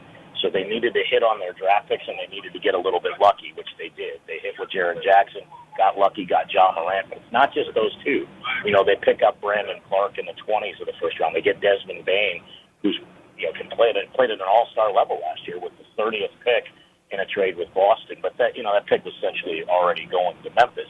They've gotten second-round guys that have really come in and contributed. So, Zach Kleiman, the GM, and the president of basketball operations, Tayshaun Prince, Rich Cho, these guys have just done remarkable work. And I think part of it stems from they all want to hear everybody's opinion. They don't want just yes men. Zach is obviously the boss, but he doesn't want everybody to just say, hey, whatever you want to do, boss. He takes in everybody's opinion. He values it. He's smart enough to know that he doesn't know everything and that, everybody can contribute here. And so it's been a remarkable turnaround. And the way that it's been shown to me in terms of respect is every time we go on the road or, like out at Summer League, when you talk to other executives and other coaches, people in other organizations, and they say, man, your front office is killing it, that's something to say. Never once have I heard anybody question what these guys do.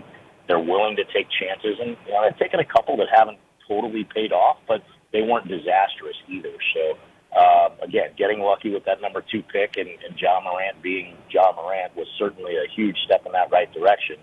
But this isn't a one-man league. You got to have a team, and you got to have a group that plays together, and they've got that, and they've got a coach that can bring that out in them, and a coaching staff that they respect too. Eric Hasseltine, our guest here, voice of the Memphis Grizzlies. One final question here, Eric, and I appreciate you jumping on with us, obviously, but of course, one game into the season, way too much basketball to really talk about this, but it seemed like last year the Grizz were a little bit ahead of schedule, if you will, with a chance of going to the finals.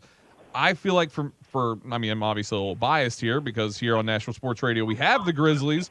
It feels like they have a real shot this year to get there.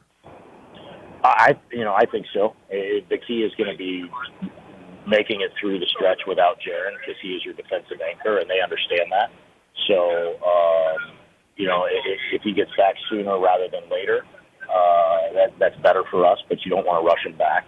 They were definitely ahead of schedule. We saw that they would be good. I think the year where we didn't travel, the year after the outbreak that started late and they lost in the first round to Utah, it gave them some valuable experience. I think last year taught them some really valuable lessons. You think about that semifinal series, Klay Thompson makes a fantastic defensive play at the end of game 1 and takes away John Morant's angle to the basket just enough so he misses the layup. If he doesn't take that step, John makes the layup, you win game 1, and you're at least going to 7. And I like our chances on the home floor in game 7, even with the team that's not as experienced. But then you look at game 4 where they had an 8-point lead and just made a couple of critical mistakes, and the Warriors made them pay. And those learning curves, you can only be taught that stuff in game action. And I think seeing last night, it wasn't typical Grizzlies basketball for 48 minutes or 53 if you had the overtime. They didn't have as many assists as they normally would. The Knicks were able to control a little bit of the tempo. Last year, they were 45-7 when they shot 45% or better.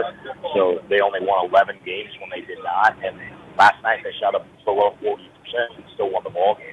So they're starting to play with a little bit of a swagger. But the main thing is they've got to continue to keep that hunger and fire. And when your leader has that and shows by example that he has that is in the gym constantly, that's always trying to evolve as a player, then it spills over. The locker room's very harmonious.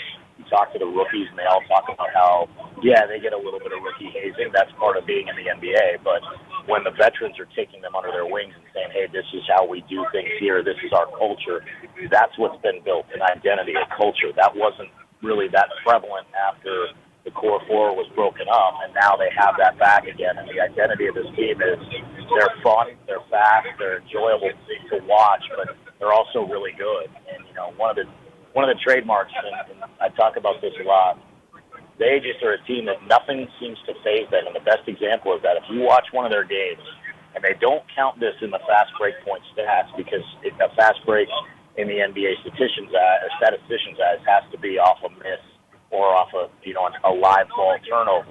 The Grizzlies at least 4, 5, 6 times a night see an opponent make a shot, grab the ball out of the net, race right back down to the other end and score, whether it's a 3 or a 2. And a lot of times when they have a lead and they're doing that and the other team's trying to make a comeback, that is a back-breaking play to your opponent. They did it again last night multiple times, and then they show that just nothing seems to really faze them, even bad losses, and they'll have them. It's an 82-game season. You're never going to go 82-0. They're going to have nights this year where they don't look their best. They're going to have nights where they lose to teams, and you wake up the next morning scratching your head saying, how the hell did that happen? But they get right back up, and they come right back and play with all the energy and effort. As evident last year, they were really good at bounce-back games, as they called it, and they were really good at keeping their composure. They still got room to grow. That's the scary thing, I think, for the rest of the league.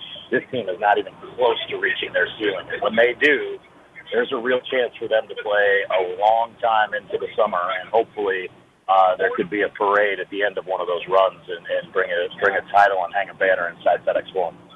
You can hear them calling all the Memphis Grizzlies games right here on Nashville Sports Radio. Eric Hasseltine, our guest. Thank you so much, Eric, for jumping on. Going to get Eric on a whole lot more throughout this season as the NBA season just started. Eric, thank you so much, buddy. Happy to do it. Sorry about the noise in the background. We got the one bus that's got a busted door to the bathroom, so it's just sitting here rattling. Hopefully that didn't bleed over, but next time we'll try to have it a little more quiet in the background. But I appreciate you guys having me, and it's such a blessing for us too to have you guys as a support system up in Nashville, and we want the people in Nashville to understand that we really value the fandom that they bring down, and I know there's a little rivalry between the cities, but we don't look at it that way. You're part of our nation and in our eyes, and we want everybody there to hopefully really enjoy what we put out as a product as a basketball team. Absolutely. Couldn't have said it better myself, Eric. Thank you so much, my man. Thanks, guys. Have a great weekend. You too, buddy. Going to have a good call on that one against the Rockets here soon. My favorite part of the entire interview is not actually the interview. My favorite part is looking up and seeing that Devlin misspelled Hasseltine on the video.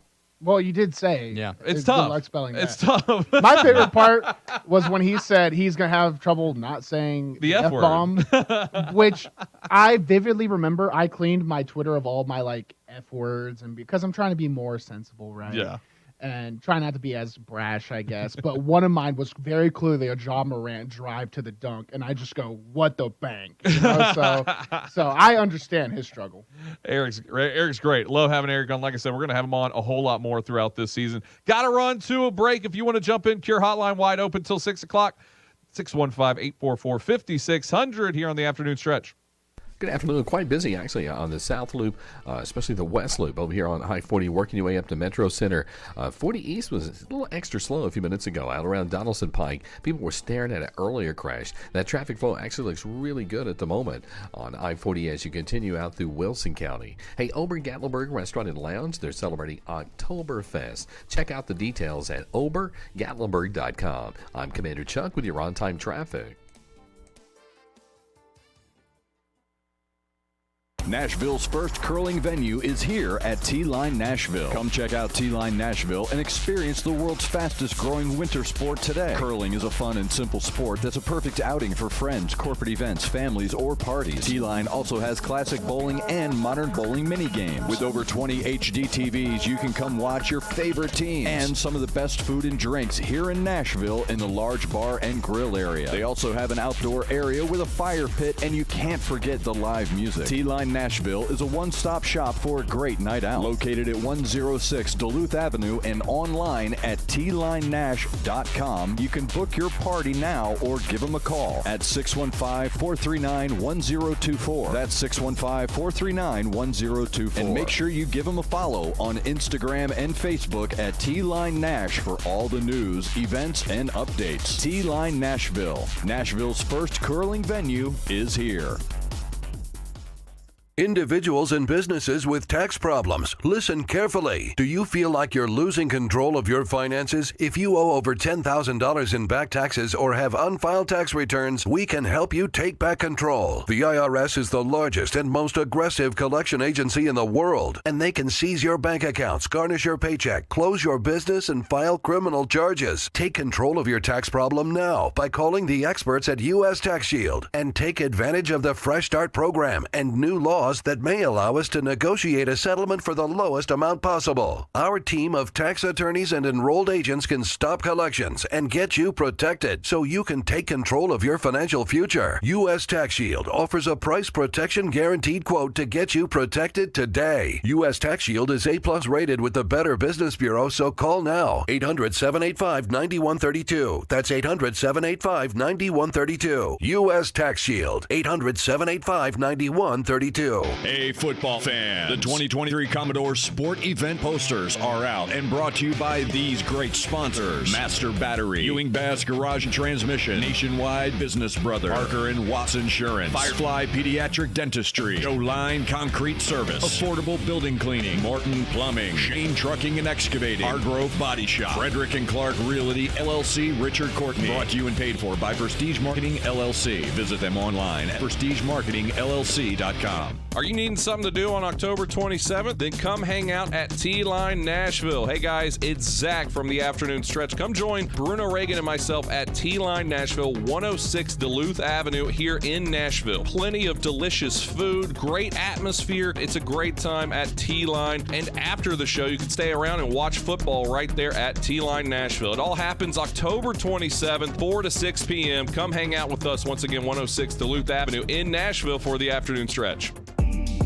The show that makes the average person say, hey, I can do that. The Afternoon Stretch.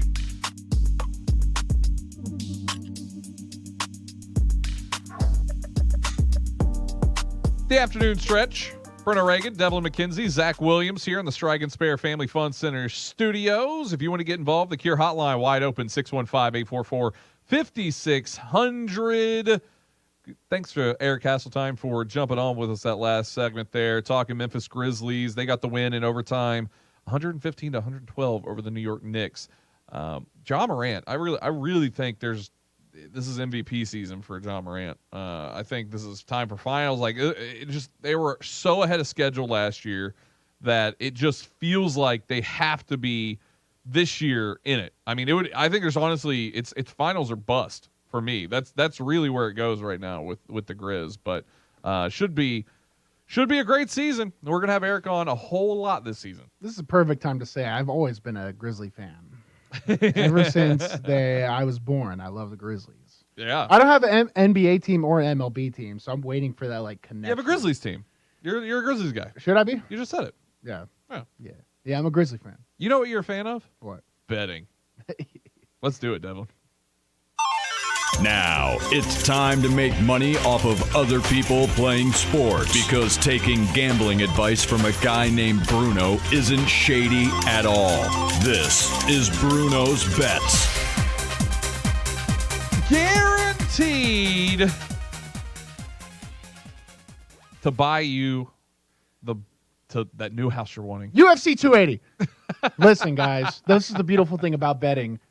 I usually have a better guarantee than that. That one wasn't great today. I'm not going to lie. Don't worry. UFC 280. Where is it? You know? Abu Dhabi. Dhabi. Can't wait for a 2 p.m. card. And trust me on this. If you bet on a sport that's not in the United States, you don't have to pay tax on it. What? I'm just kidding. I'm just kidding. All right, I made that one up. But just because I do parody. You don't. It's parody. It's all parody. It's parody for you. For me, though, it's serious. All right, so this is probably one of the best UFC cards we got going into for the entire year. I mean, lightweight, I feel like, has been overrated by the Conor hype. I don't think Khabib was as good as it was. Yada, yada, all that. I think it's getting exposed to Poirier and Gaethje and the rise of Charles Oliveira, who a guy who has struggled his entire career is now at the top of the lightweight division, has ran circles around it, knocked out Chandler, choked out Poirier, choked out Gaethje, and now he comes into Khabib's Khabib 2.0, Islam. Yeah. There are some, I think this is I would tell you if a card was good or bad to bet on. This is a great card to bet on with, I think, one real toss-up, all right? So my Bruno's bet's going into it. Let's start with, I usually do the 3 biggest fights on the card. I don't want to do 4 or 5. Usually I hurt myself doing that. So I'm doing the 3 biggest fights. I'm really confident with this. One of the more fun name fights is Peter Yan versus Sean O'Malley. Yes. And I think Sugar Show, I think Sean is a very talented mixed martial artist, but he is not ready for this top tier. I don't think he was ever ready. I don't think he's ever going to be ready for top 5. Everyone talks about lightweight. Bantamweight is the real grindstone weight class. I think a lot of people would agree with me on this inside of the space. Bantamweight has been a super tough one to get into. So O'Malley's going to run into a guy for his first top 10 fight who was arguably destroying the champ, Aljamain Sterling, in their first meeting. Now, that's another thing with bantamweight. His fights is our toss-up.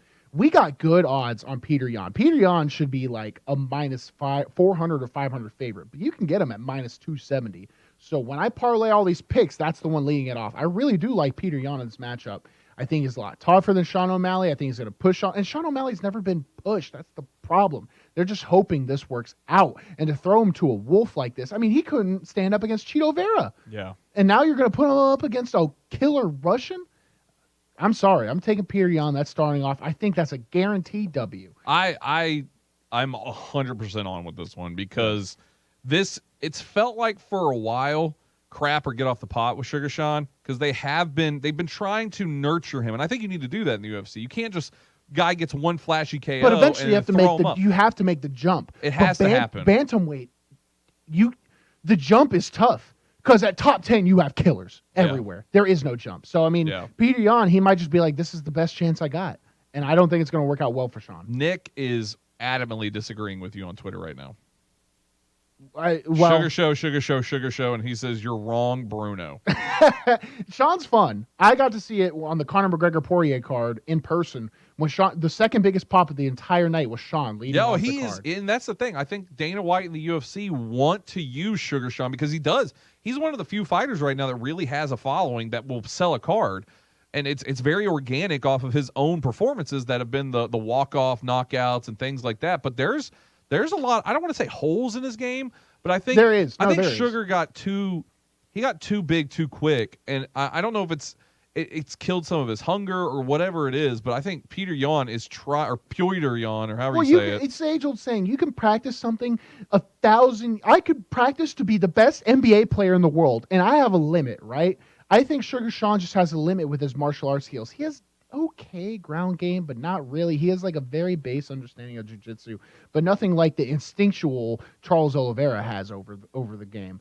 And he's a creative striker, but against someone like Peter Yan, who's so systematic, I think he's going to be trying to find a groove the entire time. Well, Yan scoring. The only thing that counts for O'Malley in this matchup is the fact that it's a 3-round fight. Yeah. So you might be able to sneak a round or two and then maybe try to survive.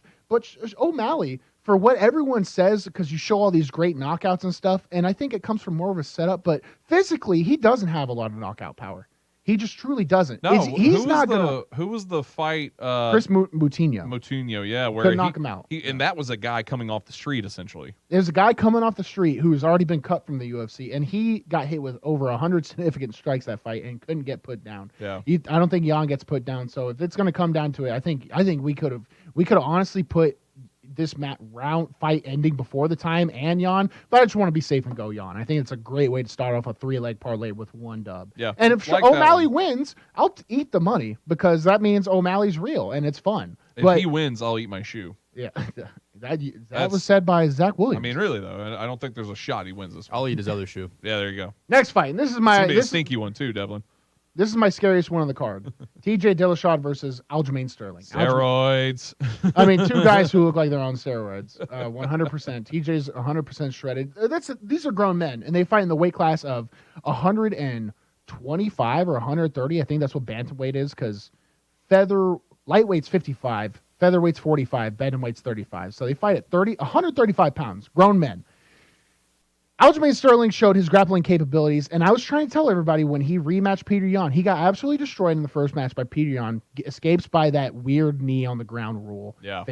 quote unquote fakes his way to the injury. I don't think he faked it. I think he did play it off later when he came back too, though, which was smart.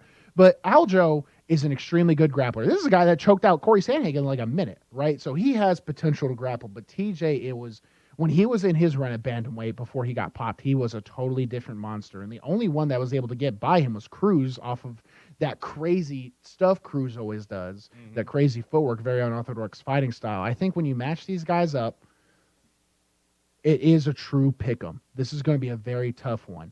But Aljo falls off in fights. Aljo fought his best fight against Peter Yan possible and almost gave up the fourth. He gave up the fourth and the fifth round. He couldn't fight conventionally with him in those rounds after his tricks were up. TJ's a lot similar inside the pocket. He's very systematic. It's very scary. If Aljo can take TJ down at will, it's going to be an Aljo win. I don't think he's going to be able to take TJ down at will. TJ is such a good fighter all around. I think TJ does grind this one out, and the later the fight goes, better the shot TJ has. And there's a potential for TJ knockout if you want it there. And he's the underdog, so that's a plus 150 odds. Yeah, I don't like Aljo at all. I think Aljo's a fake champion. Peter had his worst fight against him that last chance where he had a chance to get the title back. They had send Peter's team home for like visa reasons, so he was alone. He was just alone there. Yeah, there was a lot of things going on there, and I think Aljo is a complete fake champion in my mind. And coming up on our main event, the lightweight championship, Islam Makhachev. I've tried to say that name. Makhachev. Thank you. Makhachev. I literally can't say it. It's not that I can't. Makhachev. Islam. Khabib's little brother. Yeah. He's not actually his brother, if you don't know. But they just look exactly alike. They're Dagestanis. I mean, they are like to a T, the exact same person. Khabib had holes in his game, and a lot of people don't like to admit that. He really did. Khabib had holes in his game. I think he left out, but Khabib didn't fight. He didn't run through lightweight the way Charles Oliveira did. So I think that speaks volume to Charles. But Charles isn't some special fighter. He has very base jiu-jitsu that he has a lot of sense for. Charles can't see. So I think his sense of feeling and grappling is elevated by that. Once he gets hands on people and gets What do you mean people he can't see? You didn't know that? He can't see past this. Really? Yeah, you didn't know this? No, I did not know that. Charles Oliveira has such bad sight. He is on record for saying, I see three people when I fight, and I just try to hit the one in the middle. Wow. I did not know that. Look at him when he fights. Watch his eyes. He's like this the entire time, very squinted-eyed. But I think that elevates his grappling. Now, he's fighting a Sambo-type grappler. Oliveira's a finisher-type grappler. Makhachev is did I say it right? Makhachev. Yeah. He is a very position and control type grappler, and he'll punish Oliveira. Oliveira leaves himself open a lot for the takedown. I think nobody finishes this fight, and the longer the fight goes, Oliveira will take damage. Oliveira will get put to the ground, taking damage. The only chance for Oliveira, I think, is a submission win. And let me rephrase that. Oliveira does have the knockout power. Oliveira really can knock Islam out, and Islam's been knocked out before. It's just one loss was a wild chin shot. But I'm telling you, these Dagestanis, they don't fight for money. They don't fight for entertainment. They don't fight for anything but the honor of their family and winning. So Islam's not going to sit there and stand. And he doesn't have a beef with Charles. Khabib had a beef with Conor, so he stood with him just to spite him. He was like, you can't knock me out. That was a mental thing. Islam doesn't have that. He's going to go against Oliveira. He's going to shoot. He's going to take him down. He's going to ground and pound, and he's going to watch out for basic submission defense. And I think that's going to be the story of the fight. So I have Islam winning. He's a minus 190 favorite. So the entire parlay is Peter Yan minus 270, TJ Dillashaw plus 150, Islam minus 190. That's I put $250 on this. That's how much I love this UFC play, and it's the biggest UFC card of the week, and that wins $1,000. So it's felt like 6 months since they've had an actual card. Yeah.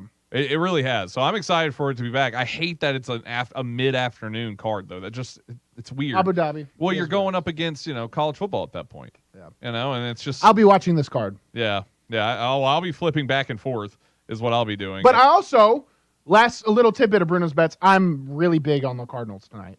I do love the Cardinals. I love the fact that when people tell you who they are, believe them. Andy Dalton has told us with Bengals teams he's gone to the playoff with over and over and over again. He can't win in away primetime games. And now he's supposed to do it with a depleted Saints roster? Give me a break. To believe him when they say I'm big on Cardinals minus 2.5 today. I want to throw one in as well. Let's do it. This is Zach Betts. Yankees Astros. They're two pitchers starting tonight. Both have an ERA of over 4. Oh, so you're going the in over? Playoff, I'm 100% going the over 7.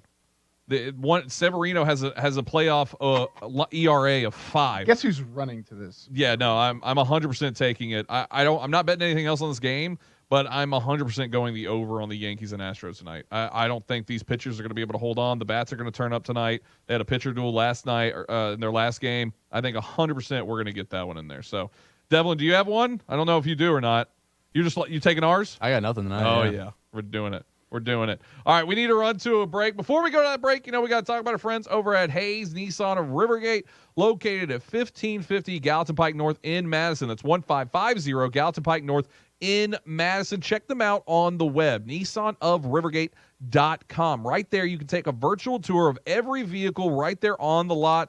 And even more importantly, you can have all your questions answered 24 hours a day. They always have someone monitoring the website to answer your questions. Check them out once again, nissanofrivergate.com. I'm more than just a spokesperson. I'm a customer. Every vehicle I've ever purchased has been from Hayes Nissan of Rivergate. Go check them out. Once again, 1550 Gallatin Pike North in Madison, 1550 Gallatin Pike North in Madison, and on the web at nissanofrivergate.com. That's Hayes Nissan of Rivergate, where your dollar always goes farther. Good afternoon. TDOT just did a good job of moving the crash over here in the Bordeaux area on Briley Parkway northbound at Centennial Boulevard.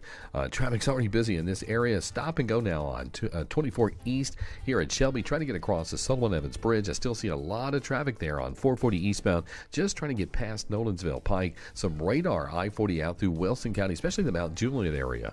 Ober Gatlinburg Restaurant and Lounge celebrating Oktoberfest. Now through the end of the month. Check out those beautiful fall colors. Log on to OberGatlinburg.com. Located at 5410 Murfreesboro Road in the heart of Laverne, City Slickers is one-stop shopping for all your liquor, beer, and wine needs and has been a multiple winner annually in the Best of Rutherford County voting for Best Liquor Store and Top Wine Shop. Featuring the lowest prices, the best customer service with unsurpassed knowledge, City Slickers offers the largest craft beer selection in Rutherford and southeastern Davidson counties and has beer on tap at its Growler filling station. City Slickers also sells mixers, sodas, snacks, tobacco products, and the Tennessee Lottery, and can place special orders and assist with all your events and even wedding planning. Make sure you follow City Slickers on all their social media or just give them a call at 615-280-7469. That's 615-280-7469. Located in the heart of Laverne, City Slickers. Hey Nashville, Ray here. Many of us suffer with anxiety when going to the dentist. You guys need to go check out my amazing friends over at Bite Dentistry. Bite Dentistry is where my family goes for all our dental care. Their mission is to help patients breathe better, smile bigger, and live longer by offering a comprehensive selection of services and total dental care for every member of your family. Bite Dentistry is the only dentist in town trained and certified to offer the Vivos method that helps with people who grind their teeth at night or snore that causes sleep apnea. What's great about the Vivos methods is that it's provided for both kids and adults. They also work with a company called Guard Lab, which creates custom mouth guards, which are the same mouth guards used by professional football players. Located at 3212 West End Avenue, Suite 301, Nashville, you can set an appointment by calling them at 615-866-2129. That's 615-866-2129, and follow them on social media and online at bitedds.com. Again, that's bitedds.com. Realtors abide by a code of ethics. This is Article 9 in action. Beth, a first-time homebuyer, knew nothing about the home buying process, except that she wanted to buy a home. But her realtor had the expertise to make sure Beth understood every document, even giving her copies to review with her lawyer so Beth could close on her first home with confidence. Complicated things explained in simple terms. The difference between an agent and a realtor is real. Realtors are members of the National Association of Realtors. That's who we are.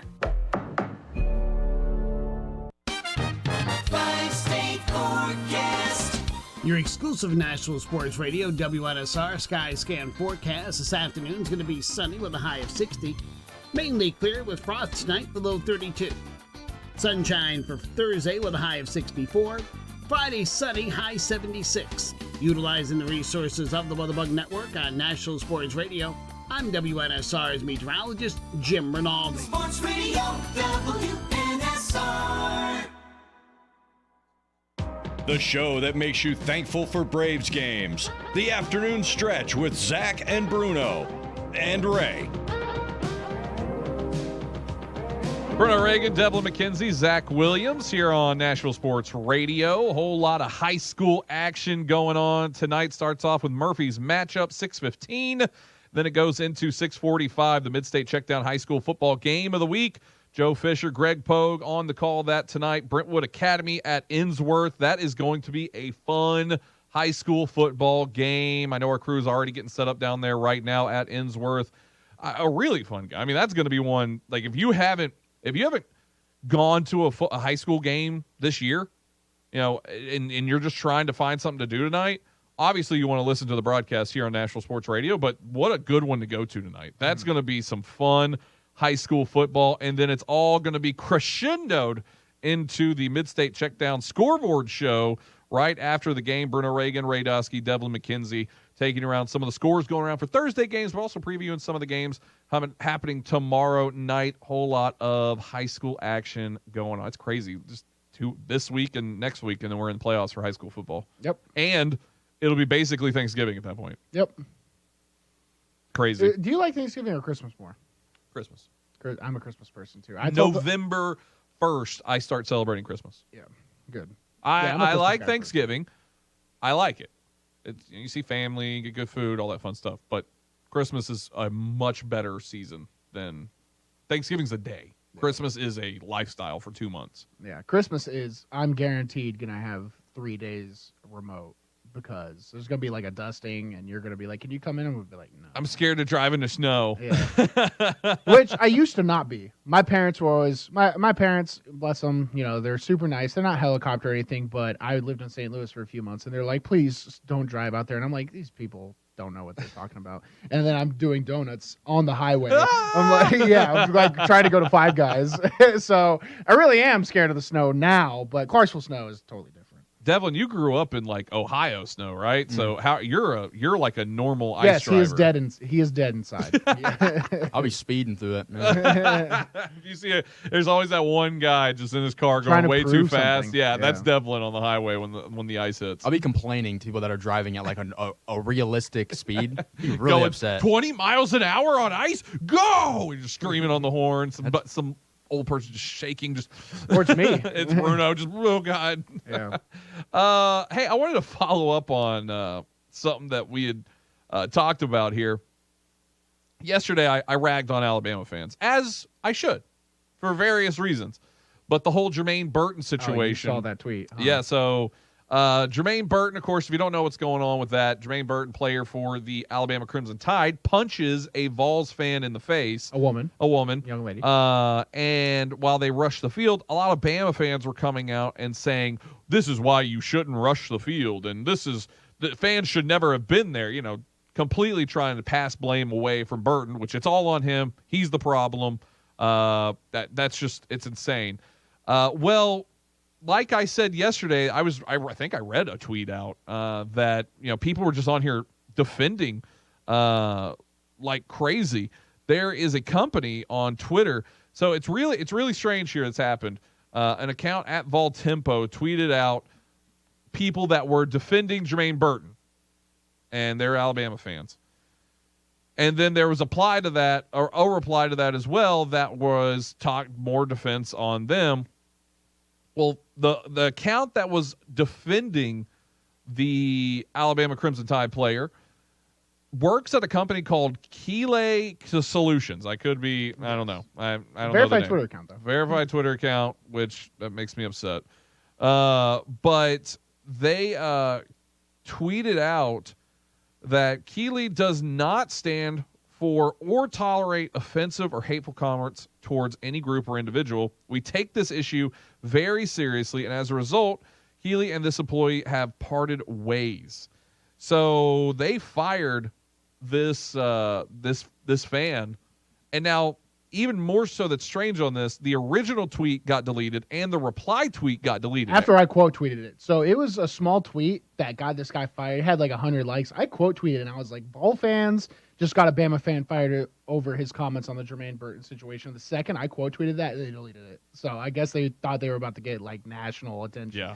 And this is an extremely multifaceted conversation.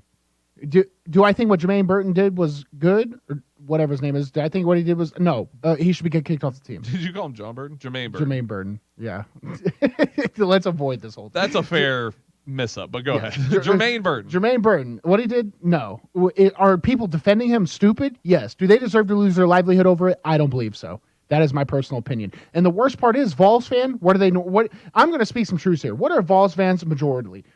They're probably more on the right leaning conservative side, and those people are supposed to be against cancel culture. But when someone on the Bama side says something they don't like, they instantly use the cancel culture against them. And that's my whole thing. If you're going to live by that sword, get ready to die by it, because we're all going down that road. Did what that guy say was stupid? Yes. It's dumb. But you know who says dumb things on Twitter? Me every day. Me every day. Do I deserve to not get fired for it? And I don't have kids because I'm scared of the way I go about my business, you know. But that guy shouldn't lose his job over it. That's just me. And obviously I think the Vol lawyer or whoever who deleted the tweet felt bad about it because being a part of it, because you reap what you sow. So if you're going to start canceling people, I'm sure Tennessee fans have a lot more reason to be canceled. I mean, they're not a squeaky clean club either. Well, you read all these message boards too. I mean, leading up to the game, all you could see on these Vols message board was, we need to hit Bryce Harper Bryce Harper. Oh, interim. Bryce Young. Bryce Young. I mean, maybe Bryce Harper too. Why not? Just throw him in there. But Bryce Young, we need to hit Bryce Young in the shoulder enough to re-injure it. Like, they were talking about just physically trying to give the advantage of not having Bryce Young out on the field. Nobody's squeaky clean when it comes to this kind of stuff. That's the real side of this.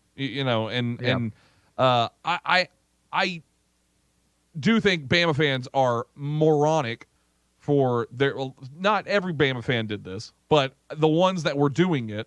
It's like the milk spill for a brain. Like, it's just dumb. Yeah. It's just dumb. You can't defend this young man for what he did. He's an idiot, and he needs to be punished for it. But going this far, I think is too much too.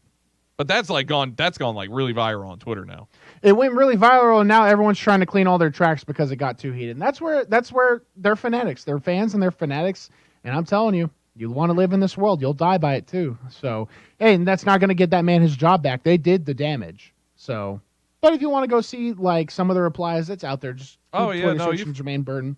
Yeah, Vols fans, I think they feel ashamed. Because they were like, he got fired, and they were like, we win. And then everyone was like, this is not cool. A lot of people, even Vols fans, they were like, that's not good. Because the very next time a Tennessee fan does something and everyone goes to defend him without knowing the things, and then God forbid it was someone who like hit a woman, and now it's going to be them. Bama fans will remember that. For sure. So that's what I'm saying. It's going to turn into a vicious circle. Twitter is not real life. Twitter is not real life. It is not real. I tell people all the time, it's not real. But it has real consequences, clearly. It does. No. And that's something, thankfully, I had my old man when I was 14 tweeting really stupid stuff. It's barely more stupid than what I tweet now, but it was a little more stupid. And he was like, one day your employer will look at that, so just be mindful. And I was like, that's true. So you have to be able to accept the consequences. He defended a really stupid position and got fired for it. Should he have been? No, I don't think so. Yeah, it's not good. It's not good. So Cardinals, Arizona tonight. And if you want to try and end it on a happier note, it's not happening. We're watching the Saints and Cardinals play tonight. Yeah, the Saints and Cardinals is just a terrible ball game. The light is dim outside. There's no hope. I'm still taking the Saints. I'm not changing. I went with my Week 7 pick.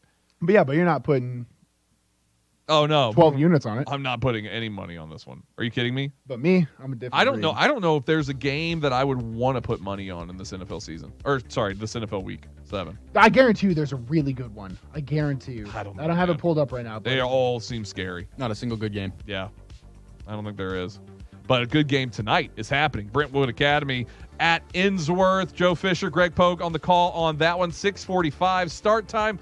6:15. Murphy's matchups coming up here in just about 10 minutes from now, 15 minutes from now. We're going to have some Murphy's matchups, all the high school football action going. I'm so excited for it. It's going to be a great game tonight. I'll be listening. You need to too. We're back tomorrow, Friday. Get the weekend started.